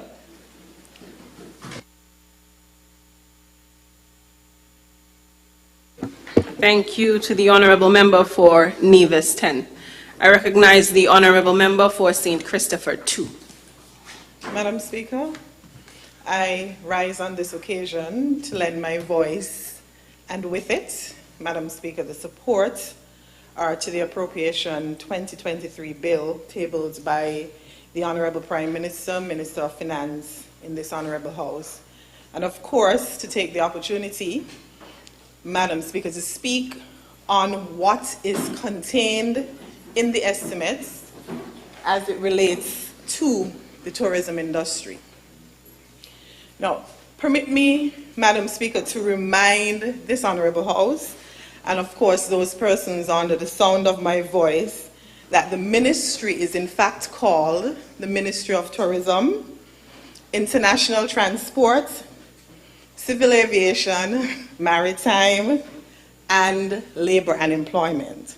And as such, Madam Speaker, during my address, I will be speaking on the initiatives of this administration as it relates not only to tourism, but to international transport, the other agencies such as civil aviation and maritime, and of course, what this administration intends to do in the Ministry of Labor and Employment. And I will also outline the broad trajectory for the ministries that I have the responsibility to lead. And so, Madam Speaker, we all know the world as we knew it drastically changed before our eyes over the last 2 years. The unimaginable and life-changing effects of the COVID-19 pandemic resulted in the paralysis of the tourism industry. This, of course, led to widespread cross-sector layoffs that particularly affected the hotels and service providers industries. So we saw layoffs at the Marriott, the St. Kitts Marriott Resort, and some of the other hotels. This contributed significantly to the increase in our unemployment rates. Our hotel workers were affected, our taxi operators. I've spoken to single mothers who relied solely on the industry, our tour operators, hair braiders down in the mall, those who provide massages, the restaurant workers, all experienced the direct rippling effects of the disruption of their lives resulting from the pandemic. Madam Speaker, this lucidly depicts the fickleness of the tourism industry and the far-reaching effects of its paralysis. However, it also shows the importance of the industry as one of the main economic drivers in the country. In fact, the sector represents over 25% of the workforce. Madam Speaker, the sector, and that is the tourism sector, has historically been and continues to be, thank you very much. The tourism sector, Madam Speaker, has been and continues to be, that is outside of the CBI program, one of the largest drivers of the annual GDP in our federation. The sector accounts for approximately 40% of the GDP and is the largest source of direct and indirect employment for our people. As such, Madam Speaker, it is clear why the pandemic had that effect on our people. It was indeed a traumatic period for our people, whose livelihoods were changed as a result of the pandemic. Now, to compound this issue, the issue that we faced during the pandemic, the former administration sought to play politics with the lives of our citizens. They did this with the unwarranted restrictions that were void of scientific basis. In fact, the learned Minister of Finance, our Prime Minister, spoke of it yesterday, and so I won't belabor the point, but he said that the statistics showed that there was no need to keep the restrictions in place. I won't belabor it. Like I said, it is a new day, and it is in fact a better way with this administration. And so, Madam Speaker, our focus really is in the tourism industry on the recovery and the re-emergence of the sector. We think this will stabilize our economy and in effect impact the lives of our citizens here in the Federation of St. Kitts and Nevis. So, as outlined yesterday by the Learned Minister of Finance, the Ministry of Tourism has been allocated some $27 million for recurring expenditure and $17.6 million for capital projects. Now, this shows from the budget last year an overall increase of 23.4%, which we think, Madam Speaker, solidifies this government's position to improve the offerings of our tourism product. And in spite of what is being said in terms of the gloomy outlook of the world, our government we have a positive outlook for the recovery of the economy. Now, when we came into office in August, my ministry, that is the Ministry of Tourism, was innovatively reconstructed to provide a comprehensive and calculated approach to the synergizing of these very important sister agencies that drive a major part of the economic development. So, under my ministry, we have agencies such as UDC, Frigate Bay Corporation, SCASPA, and the Departments of Maritime and Civil Aviation. This construction, Madam Speaker, of the ministries exhibits the intent with which this government is making decisions, as every unit is reliant upon the other to adequately and effectively function.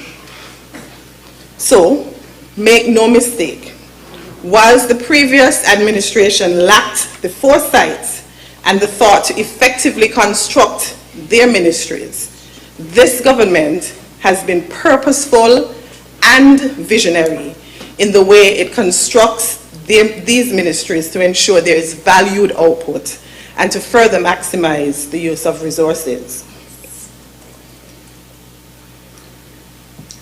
Now, as it is because, Madam Speaker, I am pleased as a result of the reconstruction of the ministries, I am pleased to present to this Honorable House and to the people of St. Kitts and Nevis, of course, how we intend to spend the monies allocated in these ministries to benefit the families of the Federation. Permit me, Madam Speaker, to remind this Honorable House that the St. Kitts Nevis Labour Party is the party of tourism. It is the party of economic development. It is the party that championed the diversification of our economy through tourism and services.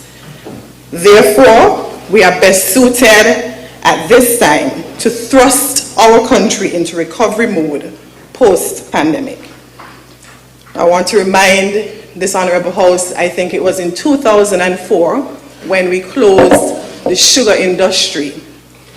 The Prime Minister at the time, who is our Minister of Economic and I think Investment, took the decision to close the sugar industry, and we were forced as a country at that time to diversify the economy. Tourism came up as one of the main sectors. Means tourism has been just, here in St. Kitts, been around just for about 20 years. We are at that point again, Madam Speaker. After the pandemic, it showed clearly how fragile the sector was. But we are up for the task here with this government. Nearly every significant tourism development project over the last 50 years has the labor stamp on it. This is unquestionable. The following tourism projects and private sector enterprises will be recognizable to most of our audience today, but many of you may not be aware of the Labour Party's role in making them possible. Madam Speaker, I speak of the Park Hyatt Resort on the label. I speak of the Royal St. Kitts Hotel on the label, the St. Kitts Marriott and Royal Casino on the label, Marriott Vacation Club, again, Madam Speaker, on the label. Marriott Residences, Sugar Bay, Silver Reef, Royal St. Kitts Golf Course, the Frigate Bay Strip, Kitishan Hill, Ramada, Christoph Harbour, Artless Plantation Inn as it then was, Fairview Inn, all of these under label. Even the introduction of tour excursions, Madam Speaker, like the Scenic Railway, Sky Safaris, those two were as a result of initiatives under the Labour administration. Some of you may not remember that it wasn't too long ago in 2008 that the first call during the summer from a cruise line took place on the label. Now, I don't mean to give a history lesson. I simply want to make the point, Madam Speaker, that the Labour Party has been known for tourism. We have been known for making major contributions to the tourism sector. Now, after just 4 months of being in office, we have already started again. Before I go into what we intend to do, there was a 7-year period when we were not in office. All that I mentioned happened under the Labour administration. During that 7-year period, not one new initiative.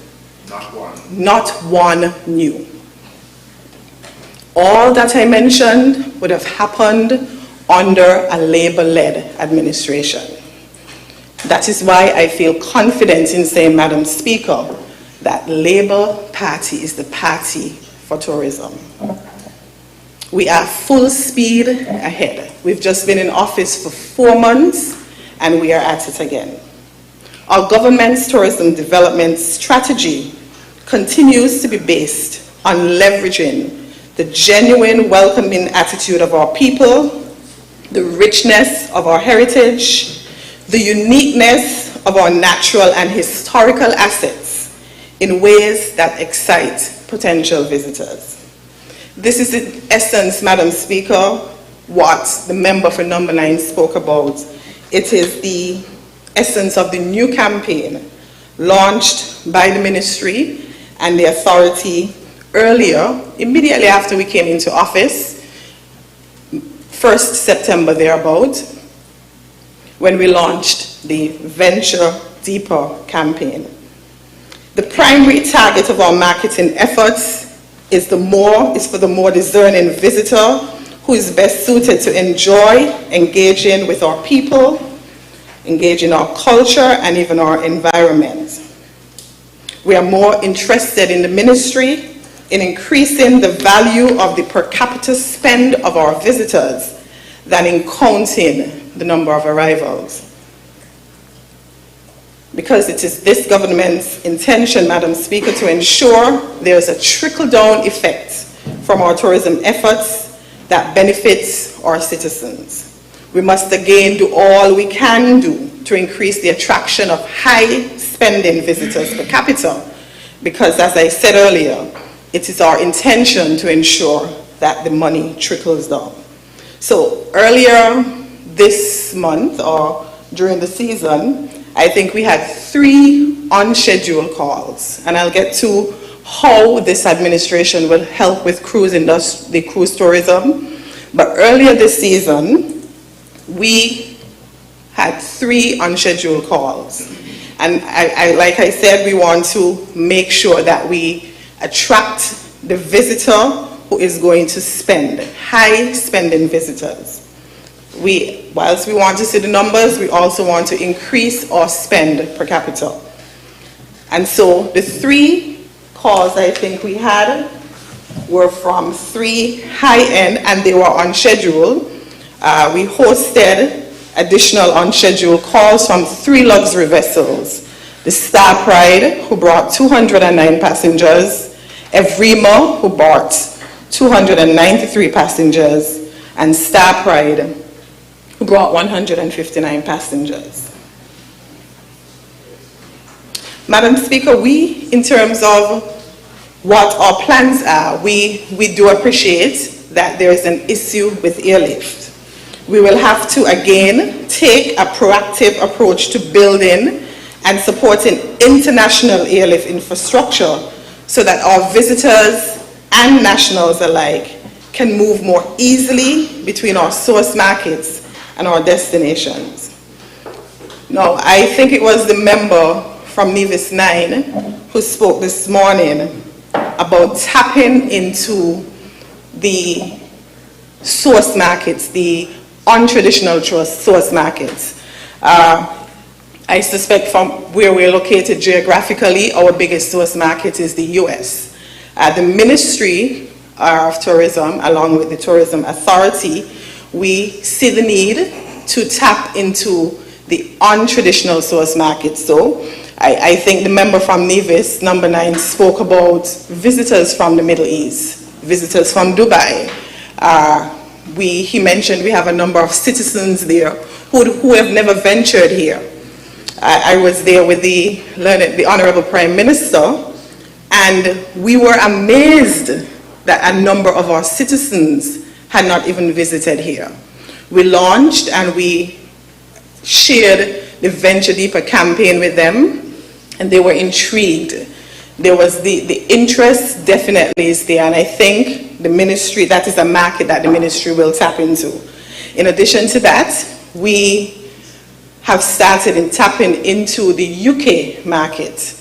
The biggest source market, like I said, is the US, then the regional markets, that is the islands in the region, and the Canadian markets. We are now tapping into the UK market. In fact, we traveled, I think it was 3 weeks ago, with the Nevis Tourism Authority to the UK to present our destination to the people in the United Kingdom, particularly those in London and in Kent and in Surrey, where British Airways bring passengers from. We sold the destination to them, Madam Speaker, and the interest is there. What is important, though, is that for us to be a viable destination, we will have to consider tapping into the untraditional markets. So that brings us to the issue of airlift. We will therefore need to make sure that persons can access the destination easily. The availability of direct international airline services to major international airport hubs also helps to create the confidence, not only in our cruise sector, but in our stayover industry. They can relocate their passengers or their crew in an emergency or when necessary. The cost of airline tickets is insurmountable.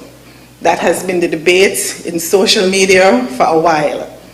We understand the cries of even our nationals who have a difficult time returning home, especially at this time of the year, due to the expensive airfares. Unfortunately, Madam Speaker, this is so because our destination is currently not meeting the demand for the airline seats into the Federation. So, as your Minister of Tourism and Civil Aviation, I understand how necessary it is to rebuild airlift capacity, which moved backwards under the previous administration.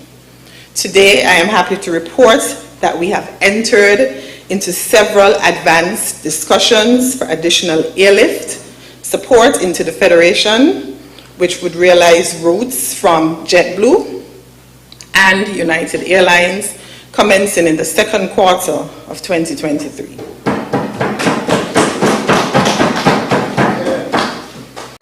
We will also tackle, Madam Speaker, the issue of interregional travel by partnering with LIATS and Inter-Caribbean Airlines to ensure that our brothers and sisters in the diaspora and in the region can access the destination and enjoy the true Kitishan experience. And so we're working. We went to the Financial Secretary, and the allocation of $8 million, as you see in the estimates, which is an increase of $4.1 million, or 105% for airlift support in 2023 is included in the capital expenditure for the ministry. What this does, Madam Speaker, is allows us to secure MRGs, which is the minimum rate guarantees for these airlines to add syndicate to their routes. Your government understands the need for this type of investment to ensure that our destination, like I said earlier, is accessible and we're able to compete with other destinations. While this is projected, Madam Speaker, to increase visitors to our island, our citizens as well as our nationals abroad will also be able to enjoy the reduction in airfares and be able to travel back home when they wish to. And so I am happy.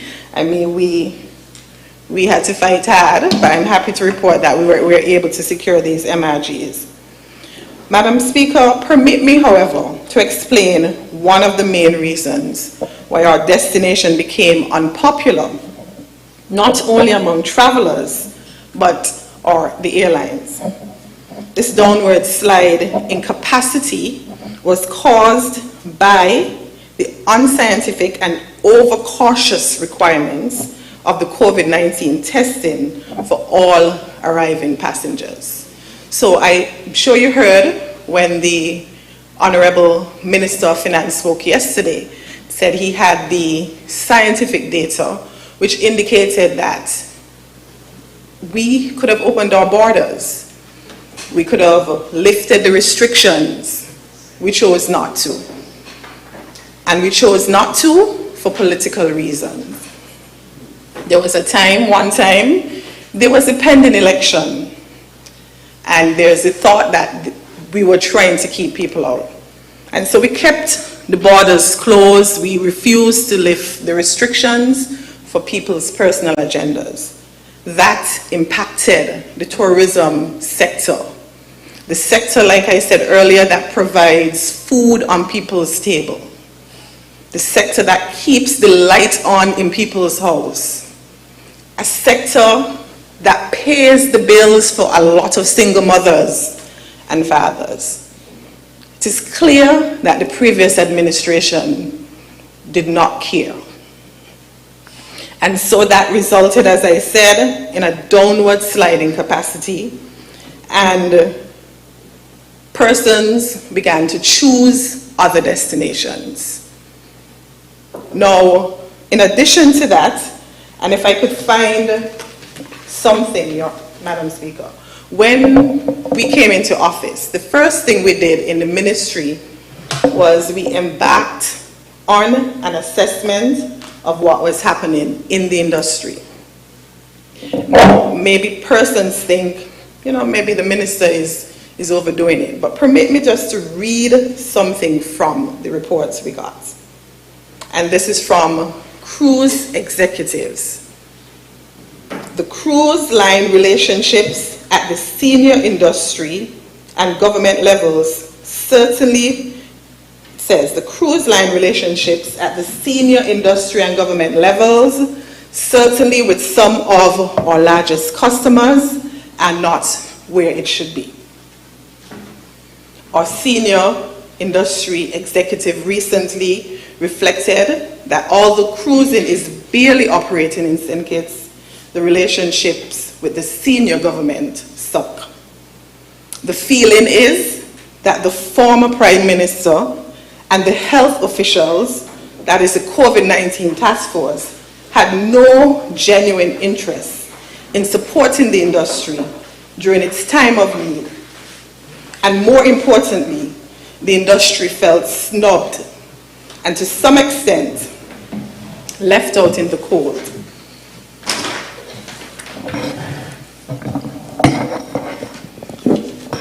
The report goes on to say, Madam Speaker, they felt snubbed and to some extent left out in the cold by the general refusal, especially at the Prime Minister's level, to accept telephone and video requests from senior industry executives. Wow. Meanwhile, Mayor Motley in Barbados and Silvera Jacobs in St. Martin more so the former than the latter, became the darlings of the industry. This became the darlings of the industry for the support they personally and their countries gave the industry during the pandemic. They went on to say to our ministry that there is work that needs to be done at the senior executive levels of the industry to demonstrate that the leadership of the country genuinely values the cruise industry, will support the industry, and will engage when requested to do so. Now, I don't know, Madam Speaker, if you recall when we held our first press conference and we were given updates as to what was happening in the ministries, we indicated that we were working feverishly to restore broken relations with our international partners. The estimates have allocated for us to, we've sent teams, different teams, up to the US to meet with the senior cruise executives. In fact, I think it was about a month ago, they came in and met with the Prime Minister, the Honorable Minister of Finance, forgive me. And so we've been working. So when you see the accolades being bestowed upon us as a country, it is clearly as a result of work put in. So when they're saying, oh, we always on plane, we always away, I keep saying there's no way we can stay in our little corners of the world and get things done. It does not work that way. People kept saying we were missing in action. But like I said, we have been working, we've been putting in the work. I just wanted to comment on why the issues with airlift and cruise tourism, the issues are where they are.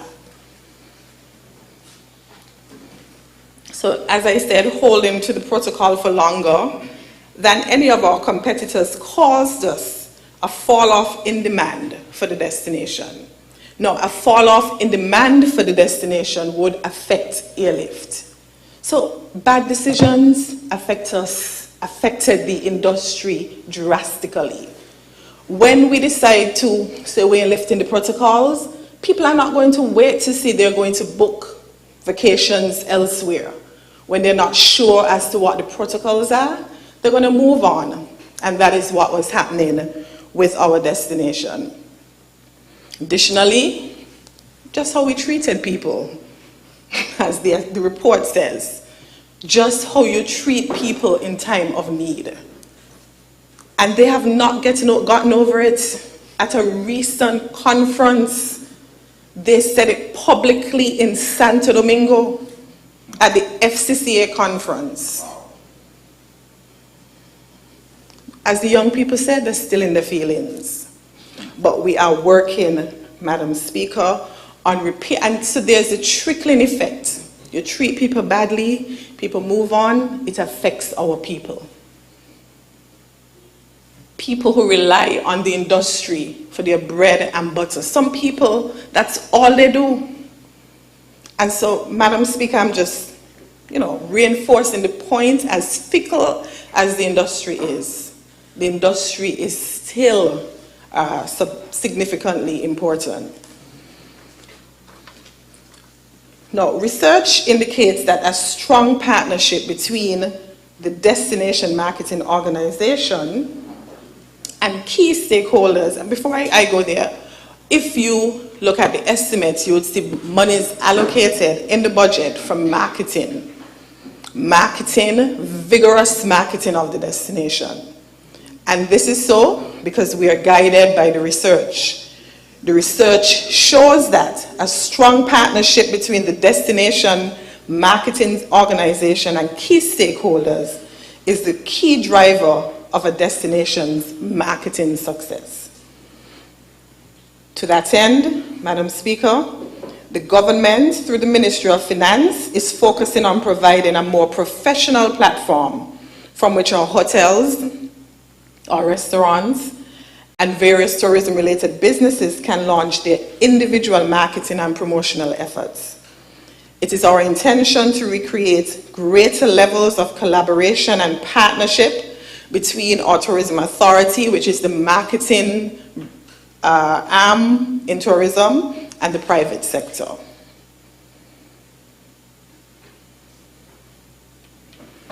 Now, what this does, Madam Speaker, is that it ensures that financial costs involved are shared. When we partner and collaborate, we share costs. That means savings for the stakeholders in the industry and the persons who work in the sector. So, the collaboration ensures that financial costs involved are shared and that St. Kitts and Nevis, of course, remains globally competitive as a destination for visitors and tourism-related real investment. It is vital that we soon experience a drastic increase in joint marketing initiatives, not only with our local partners, but with our international trade partners, such as British Airways, American Airlines, and various tour operators. Madam Speaker, until these private partnerships are solidified, we will continue to work to ensure that sufficient amounts are allocated in the budgets to ensure the success of the industry. Now, marketing is extremely important when it comes to the tourism sector. Since we've been in office, mind you, from January to when we got in office in August, not much was happening. In fact, the protocols were still in place. We got in, the first thing the government did was lift the restrictions. And like I said, we embarked on an assessment as to what was happening in the industry. We thought it was prudent to launch an aggressive marketing campaign. Out of that, Madam Speaker, and what we marketed is the Venture Deeper campaign. I'm sure everyone here is familiar with the campaign by now. If you're not, you can go to our Facebook, any of our social media platforms, and familiarize yourself with the campaign. We are all ambassadors for our country. But what the campaign has resulted in, along with the lifting of the restrictions, is the marketing and public relations in relation to the destination. People are impressed with the destination. We've since won the Best Hike Award. We've won the Best Dive Award. And the big thing that the Minister and Honorable Prime Minister was speaking of is that we've won Destination of the Year.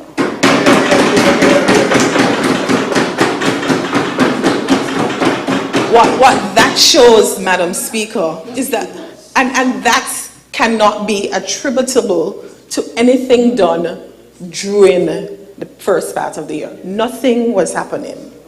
We came in, we assessed the industry, we launched a vigorous campaign. We started sending teams into the source markets. We sent teams into Canada. We sent teams into the UK. We sent teams into the US. People are becoming familiar with the destination. Now that is also following the pent-up demand after being locked down for so long. Remember we were traveling, we saw another country on a magazine and we served the person. Right. The Honorable Member for number 3 was reminding me that we are going to an initiative in marketing the destination. And so monies have been allocated in the budget for that. That goes a long way. So people might see it and say, oh, all that money for marketing. But marketing does a lot in tourism. In comparison to the return. Absolutely, in comparison to the return. Now, Madam Speaker, the consumer that has evolved, as I was saying earlier, from the pandemic, is one that desires a more experiential travel. And to address the shift, so the travel trends are showing, following the pandemic, visitors are looking for more experiential experiences where they can immerse themselves into a destination. We've spent on the research, so monies are allocated for that, for the research, for compiling of statistics, and I will speak some more about that. But from the research we've gotten, the results from the research shows that the visitors are desiring a more experiential experience. And to address the shift in consumer behavior as a result of the economic downturn, the St. Kitts Tourism Authority, like I said earlier, launched the Venture Deeper campaign. Of course, we're doing this by utilizing new technology and ensuring that we have an effective e-market strategy. The people we are targeting are on Instagram, they're on TikTok, they're on Facebook. They're not going to take up, barely know, a magazine to determine where you want to vacation. And so you would see allocations in the budget for the e-marketing, for research, Madam Speaker, and of course, as I said earlier, the returns are great. A properly documented e-marketing strategy is available and has been prepared with the help of one of our global tourism market research company called Tambourine. This modernizing branding is founded on the premise that we must appeal to the travel of today to ensure that our destination remains marketable. So we've brought in influencers. In fact, we're utilizing our own influencers to sell the destination. If you're following us, you would see Atiba selling his mother's food as the best food in the country, whether it's accurate or not. You would see Judah, who sells, his focus is farm-to-table experience. These are the things that make our destination different to the others, and we have to remain competitive. Now, Madam Speaker, we understand the impact and the need for global marketing, and therefore we have earmarked 18.1 million for strategic marketing around the world. Due to highly competitive nature of the tourism industry and the continuing impact created by the recent pandemic, related fall-off in arrivals and investment, the St. Kitts Tourism Authority and its industry partners are doing everything possible to maintain a competitive edge in the destination. For our destination, forgive me. In this regard, we at SKTA and the ministry, we have succeeded in the implementation of a full bliss global marketing strategy. So just last month, we launched 75 billboard placements in Manhattan, and in addition, we are connected to TV, social media, and other digital channels to increase visibility of the destination, which is critical in the markets. We are investing in the industry. Investing in the industry means returns for our people. Jobs for, as the Prime Minister, the learned Prime Minister said yesterday, the more trips, the more ships. The more trips, the more stayovers. The more trips, more investment into the industry. We want to get more brand hotels. We need to get, a lot more to increase the capacity, and that is what we're working towards. Mr. Speaker, Madam Speaker, forgive me, our tourism-related marketing efforts in 2023 will be geared towards strengthening our ability to be globally competitive. So all the monies, that 18.1 million, is to ensure that we remain competitive.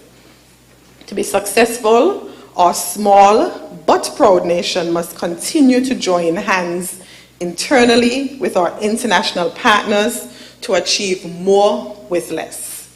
As a country and destination, we must continue to punch above our weights in a challenging marketplace. It requires us to perform at our best. Every dollar spent must be carefully targeted. Every decision made must be in tandem with our strategy for competitiveness. On the home front, we must continue to build our service standards to international levels without losing, of course, the authenticity of our island-style culture and the quality of our natural environment. As a matter of fact, that is what sells us. Our natural environment, our rainforest, the fact that the destination is untouched. I like to say the destination is the product, or the product, the tourism product, is the destination.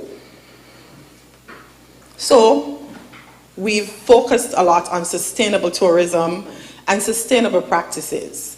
You would see hotels or local stakeholders.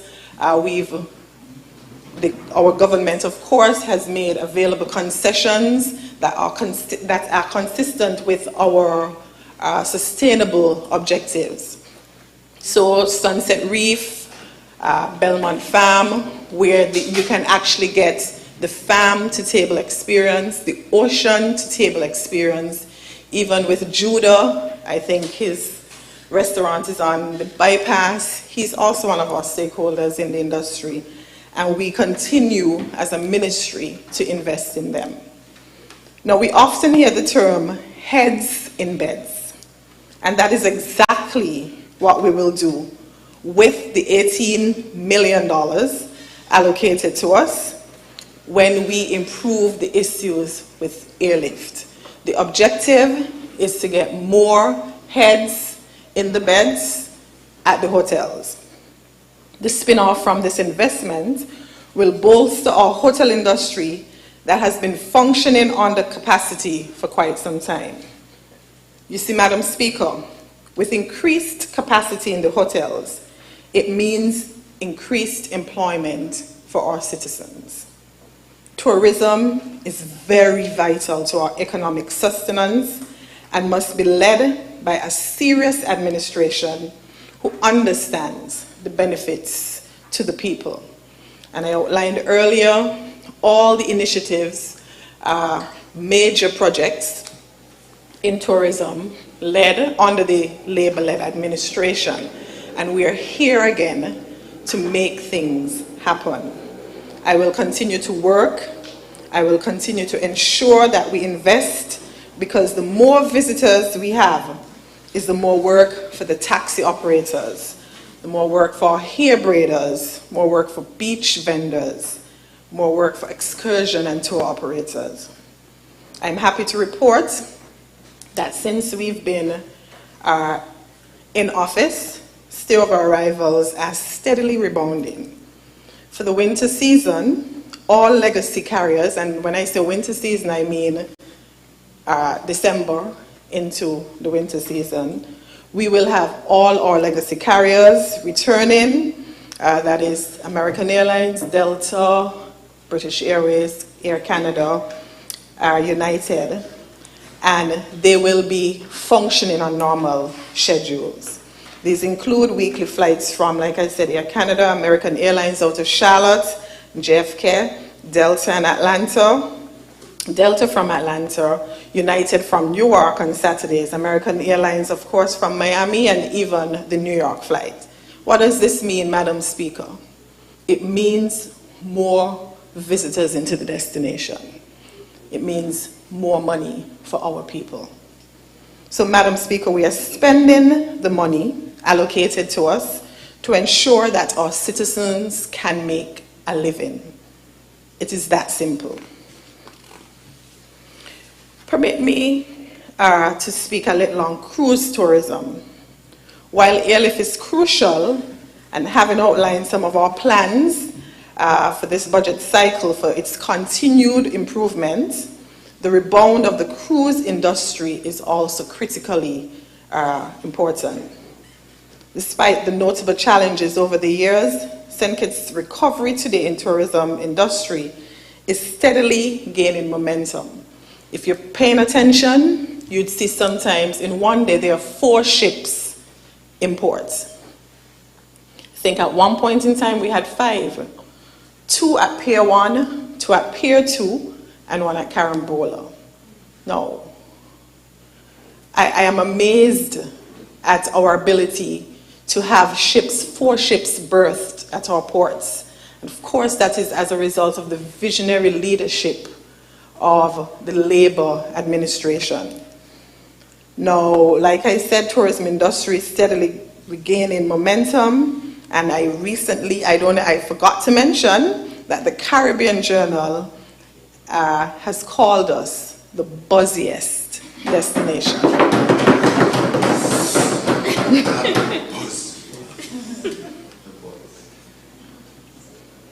No, the Prime Minister did mention it yesterday, but I think we are indeed the buzziest destination, and I'm the buzziest minister.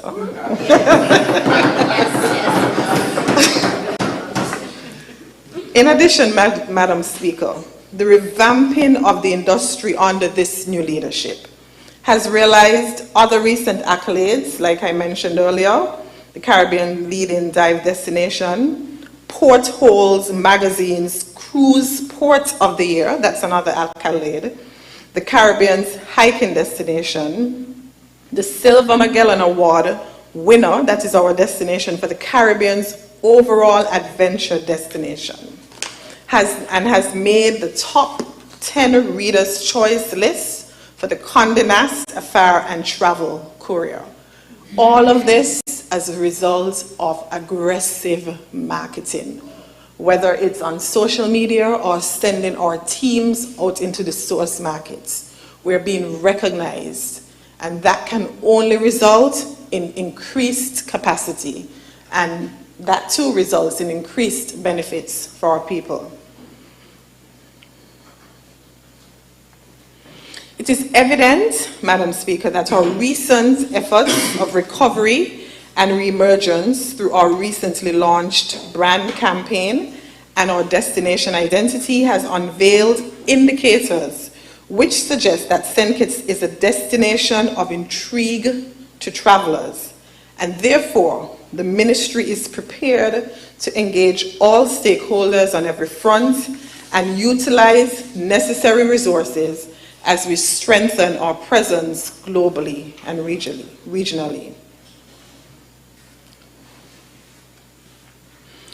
The 2021-2022 cruise season, Madam Speaker, saw our destination welcome in 399,571 passengers in total. Of course, there were the restrictions in place, bad decisions. I was amazed that some destinations were not even closed. I don't know the science, but some destinations like St. Thomas, Santo Domingo, they remained open.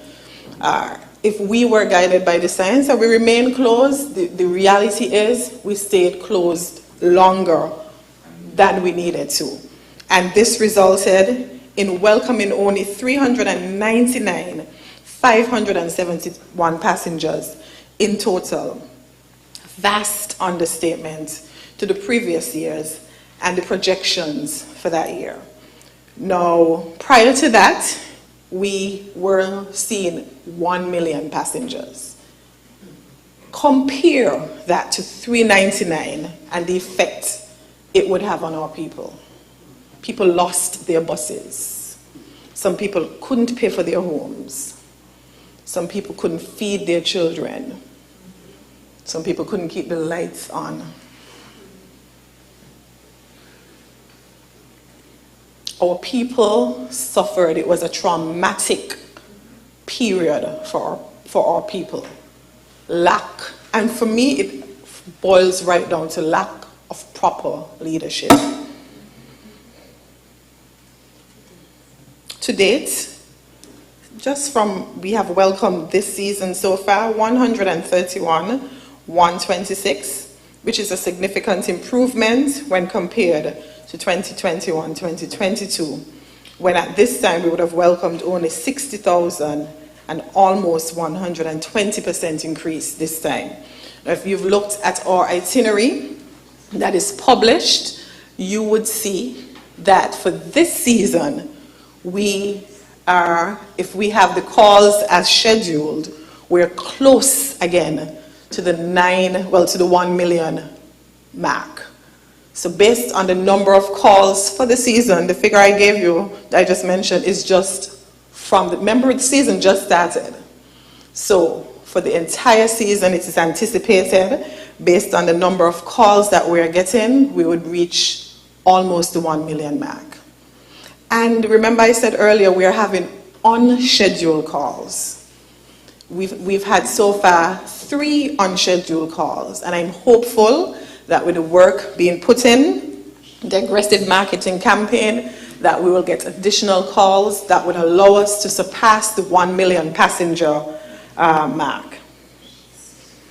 We have welcomed, Madam Speaker, so far 8 of our 11 scheduled inaugural calls, meaning calls that were never made to the destination. That is indicative of work being done. 8 of the 11, and perhaps, who knows, Madam Speaker, we may very well get more inaugural calls than the 11 scheduled.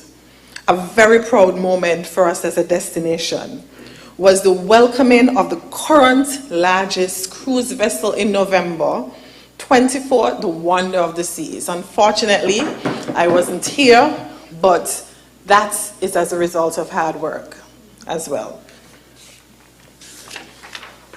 So as we said earlier, Madam Speaker, St. Kitts is the buzziest destination.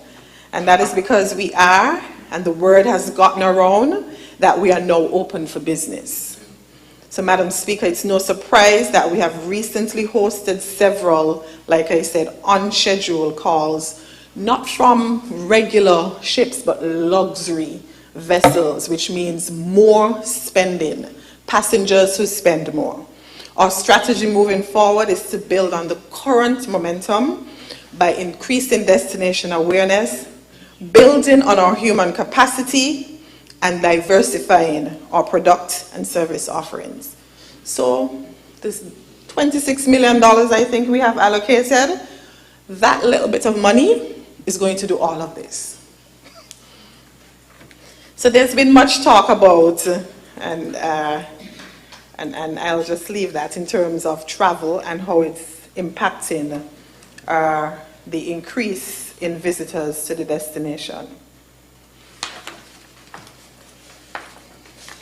In terms of the current capital projects, the allocation is some 17.6 million. The ministry recognizes the indispensable need to continuously develop and improve major tourist sites and attractions around the island. Thus, this remains a priority for us in the ministry as we showcase our cultural diversity to the world, which is the major asset, as I said, in the newly launched brand campaign. Having re-established the critical partnership with CARICOM Development Fund, the South Friarsby Beach Enhancement Project will enter into its second phase in 2023. And forgive me, that's South Frigate Bay. No, that's the Frigate Bay project. So if you're paying attention, you would see some work was going on there, and we intend during this budget cycle to complete the work there. This will realize the completion of the project. We will have a boardwalk connected to various outlets, external parking for visitors, a reception and information center, police outposts, toilet blocks with accommodations for specially abled, modern sewage disposal systems, and that has been the holdup of the project, and enhanced landscaping, having our local craft vendor stalls, turtle-friendly lighting, and exit structure. So once that is completed, all of this you would see on the strip. And so we've allocated for that project on the strip some monies to complete the project. And of course, this is in collaboration with the CARICOM Development Fund, who has provided some grants.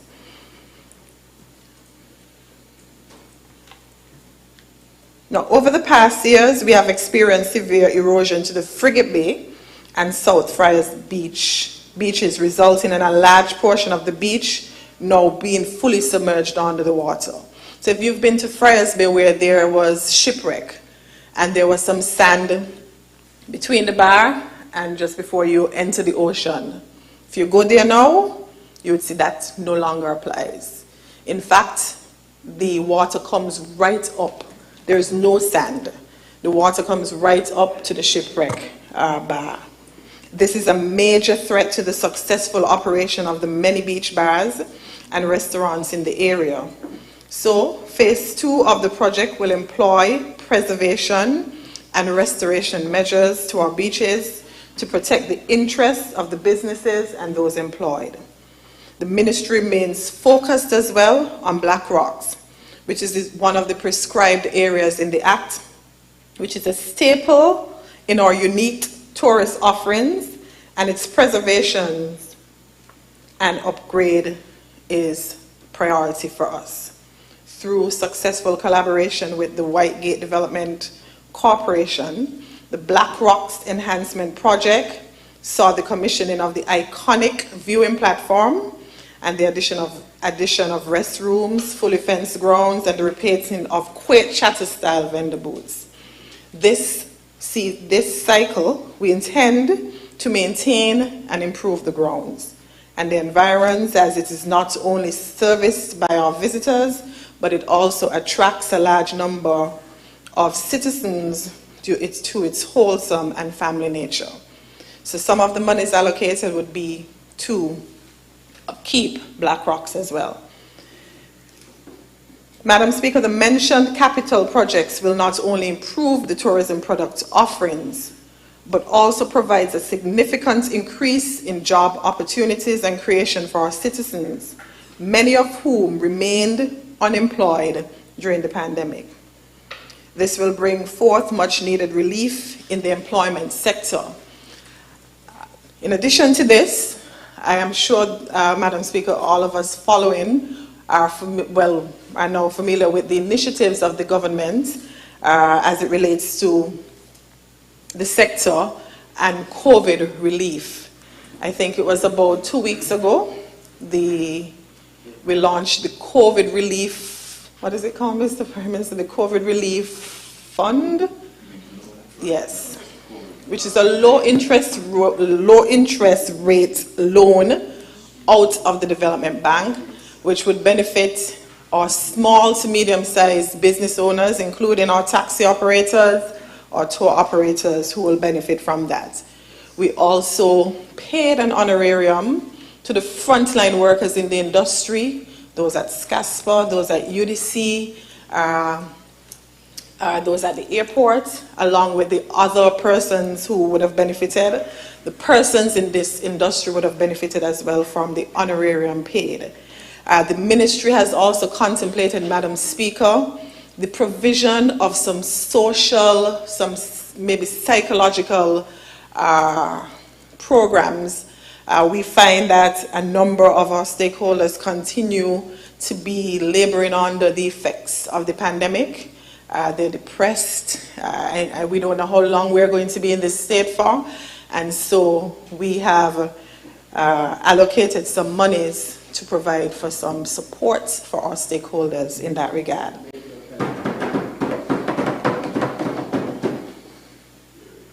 This, Madam Speaker, will of course bring forth much needed relief for the employment sector. Now, as the Minister of Labour and Employment, if I can just chime in, I will continue as well to create employment opportunities to restore the stability within the sector. Before I go into Labour, the St. Kitts Music Festival, which is a feature of the tourism industry, 26 years ago, the Labour administration again had the vision to introduce a product that would encourage visitors to our destination. Today, the St. Kitts Music Festival is a world-class event anticipated by many around the world. Plans are already afoot for the 25th anniversary for the St. Kitts Music Festival in 2023. And so you would see in the estimates an additional allocation of $500,000 to support the music festival, which we know as a matter of fact, would bring visitors to the destination. Over the years, the festival has grown from modest to a truly world-renowned event, attracting music lovers from around the world. One of the strategic objectives of the festival involves the empowerment of local artists and local businesses who are employed as micro-enterprises, often run and operated by young business owners to manage various aspects of the event. Over the last few years, the festival has maintained its high-quality production, which is a testament of the talent that abounds here in our country, and we intend to partner with the Ministry of the Creative Economy to push our local artists.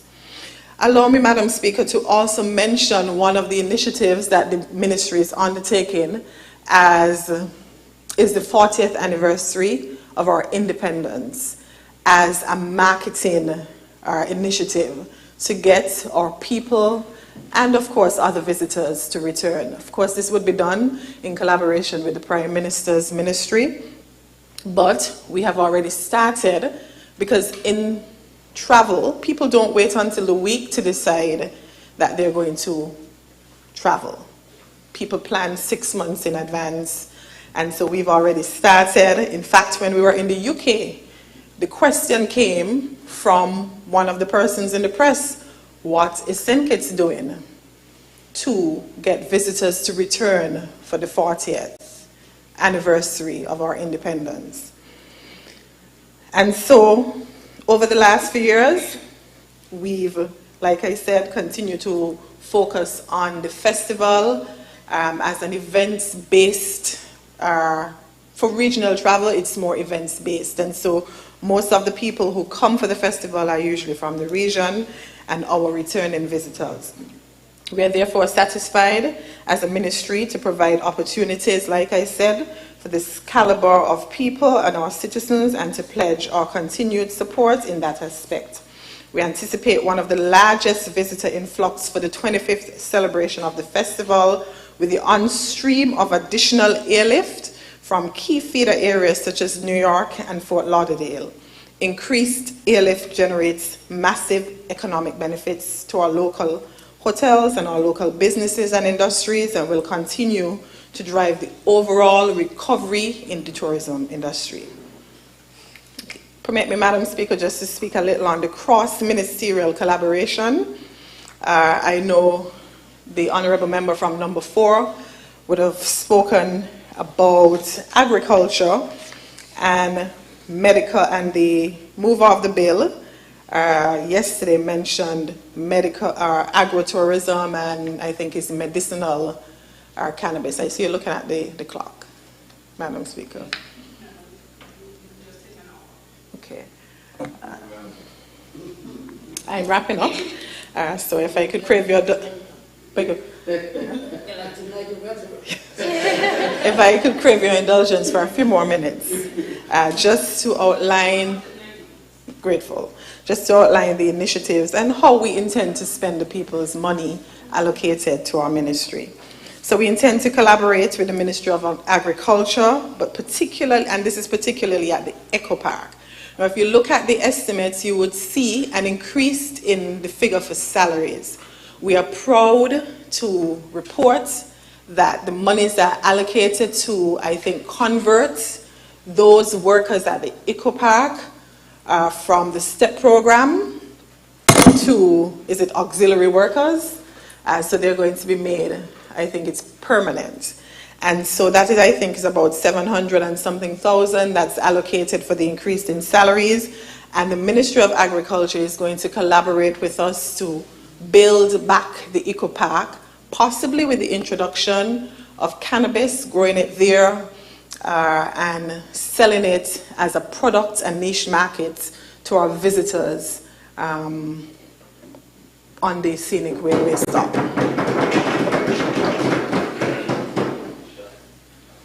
Over the last few years, after the transition of the management from the Republic of China on Taiwan to the government of St. Kitts and Nevis, the quality of the park from 2018, not under our watch, has diminished tremendously. In fact, Madam Speaker, I was saddened when I walked there with the Honourable Member from number 4 and I saw how overgrown it was. We agreed that we will enter into a memorandum of understanding for the management of the park, where the Ministry of Tourism would be responsible for the workers, the administrative aspect, and the Ministry of Agriculture would be responsible for the actual farming and bringing the park back to the quality it was before. The total neglect of the park consequently resulted to its dilapidation. It's unfortunate, but we are hopeful, and so funds are allocated in both budgets, in the estimates for agriculture and tourism, for the upkeep of the park.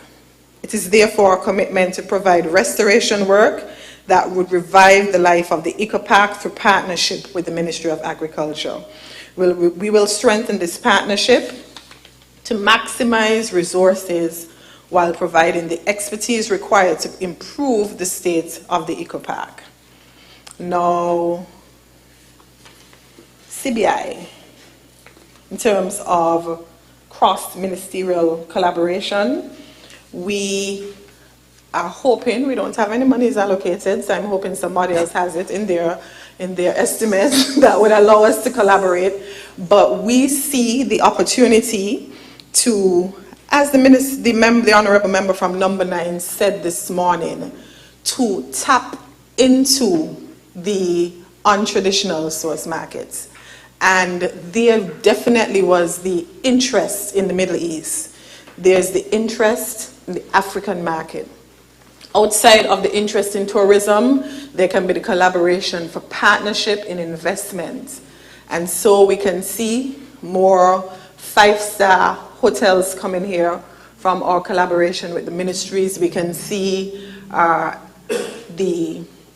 hoping for the revitalization of Central Bastia, the good people of Central Bastia, through the Urban Development Corporation. We have budget for interministerial collaboration. Oh, that is absolutely good news. And so I'm hopeful, Madam Speaker, that we can have some cross-ministerial collaboration. I heard the move of the bill yesterday speak about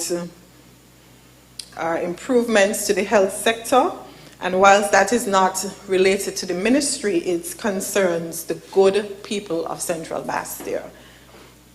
For all of us, for some reason or the other, those of us in Central Bastia, and I see a number of them in the gallery, supporting as usual, we can agree that the health center offers so many services and is in need of an upgrade. I remember on the campaign trail, we gave our commitments within this 5 years to upgrade the health center. And therefore, Madam Speaker, I will embark on a collaborative effort, not as the minister, but as the representative for Central Bastia, St. Christopher II, of course led by the Minister of Health, to ensure that during this term, 5-year term, we have a modern health center in constituency number 2. Of course, that means more investment, getting people to come and invest. Sports tourism, also collaborating with the Ministry of Sports as the... We have identified the land. Okay, see that. We are well on our way in Central Bastia. So promises are being, we are keeping our word. So stay tuned. In sports tourism, we intend in the new year, if you look in the estimates, you would see we were allocated additional funds for administrative support in the ministry, and we would have gotten some additional positions. One of them we intend to bring as a sports tourism officer who would be working with the Ministry of Sports. We see CPL and even the 6th, I think it's the 6th experience, golf. About a month ago, I went to a golf tournament hosted by Zeke, and we have an impressive golf course over at Frigate Bay that we have access to. Not only they're down in number 6, down in St. Paul's, there's an impressive golf course there.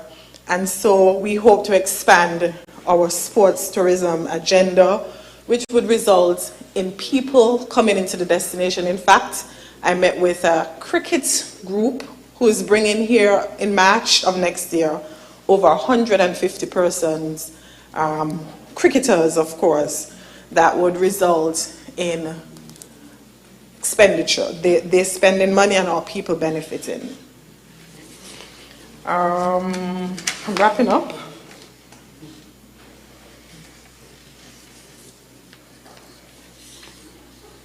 No, I know we're also partnering with the CTO, that's the Caribbean Tourism Organization, to provide the implementation of some policies that would improve and affect the sector positively.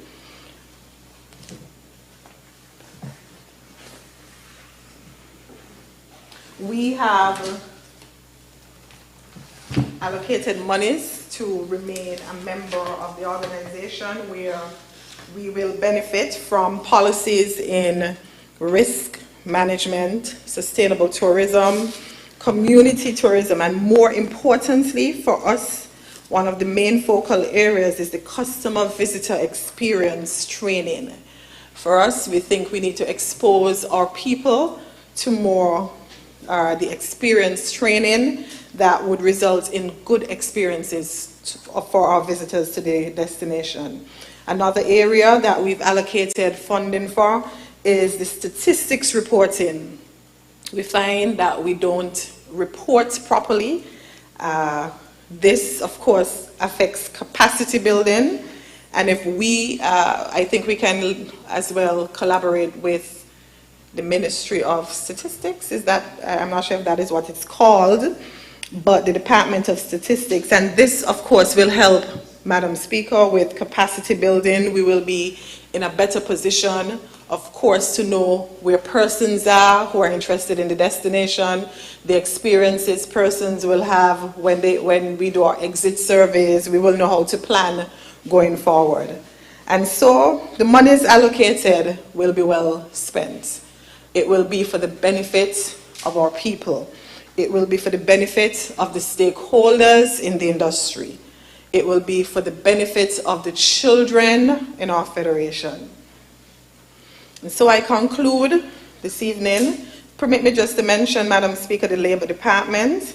If you look at the estimates for that department, the Ministry of Labour and Employment, forgive me, there are no real capital projects, but I've spoken to the Honorable Attorney General, and we have spoken about collaborating on a comprehensive revision of the labour laws. In fact, the COVID pandemic has opened our eyes where a number of our people suffered because our laws are not up to date. And so for me, as the Minister, the main objective is the revision of the labour laws. And I've spoken to, like I said, the Honourable Attorney General, and we intend to embark on this initiative. The government has already spent monies for workers who would have suffered as a result of the pandemic. So we're committed. The bulk of the monies allocated are for severance payments in the budget, as well as the relocation of the units. If you drive by, you would see there on Nevis, up in the village, on the landing. They're not even in a proper building, unfortunately. And so it is as a matter of urgency that we need to have the department relocated, and that is going to be happening as well. Funds have been allocated in the budget if you're to peruse it for the relocation of the ministry. So I conclude my presentation, my maiden presentation this evening. It would be remiss of me if I did not make mention to the strength and resilience of the people in the industry. I am amazed, I continue to be amazed at the taxi drivers, all of the stakeholders. They show up, they're willing to be recertified, they are eager to be a part of the decision-making process. As much as they were down as a result of the impact of the pandemic, our people, Madam Speaker, are resilient. We've rebounded, and I'm hopeful for the recovery and the reemergence of the tourism sector. Permit me, however, just to make mention of the resilience of our women. And I might be a little biased, but it was on that platform of women empowerment that I campaigned. And today, I am pleased that our government has been instrumental and revolutionary in its strategic positioning of women in this government, who continue to assist in the decision-making as it relates to our people. It is the greatest honor, even though I have my two female senators, it's the greatest honor to be the lone elected female member of this parliament and to chart the way for women empowerment in this administration. Your as well, Madam Speaker, is indicative of the government's commitment to ensure that our women have a seat at the table. The evidence is clear, and with all of us in Parliament, including the Senator from Nevis, Latoya Jones, this Labour government has given the signal and has led the way for others to follow. I'm therefore pleased that one of the pillars of which I campaigned on is being realized by our government through the empowerment of women. This, Madam Speaker, paves the way for any young girl to aspire to be a leader in our country. It makes the dream of being a top leader in our country more achievable, more realistic. This new Labour government must therefore, Madam Speaker, be congratulated on the steps it has taken in that regard.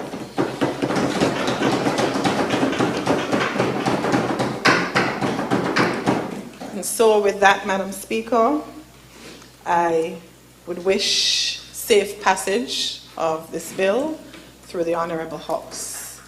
May it please you.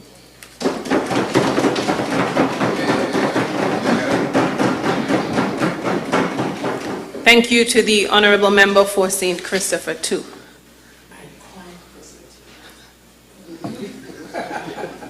Madam Speaker, it is now 16¼ minutes before the hour of 9. And I would seek your leave to have this Parliament adjourned until tomorrow in the forenoon at 10, if it so pleases you. I believe that we have been doing one from one side, one from the other side, so I'm hoping that the member from Nevis 11 will join tomorrow. If I'm late, you can start. And we hope that he will get the ball rolling tomorrow. It means we'll start late. Oh yes, it means we'll start later. So if it pleases you, Madam Speaker, tomorrow at 10 in the forenoon. Do we have a seconder? Madam Speaker, I beg to second that motion. The question is that this House be adjourned until tomorrow at 10 a.m. Those in favor? Aye. Those against? The ayes have it. This House stands adjourned until tomorrow, 10 a.m.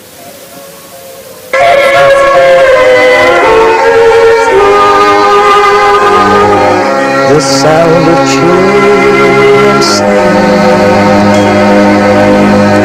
the peal of church bells ringing, I start to guide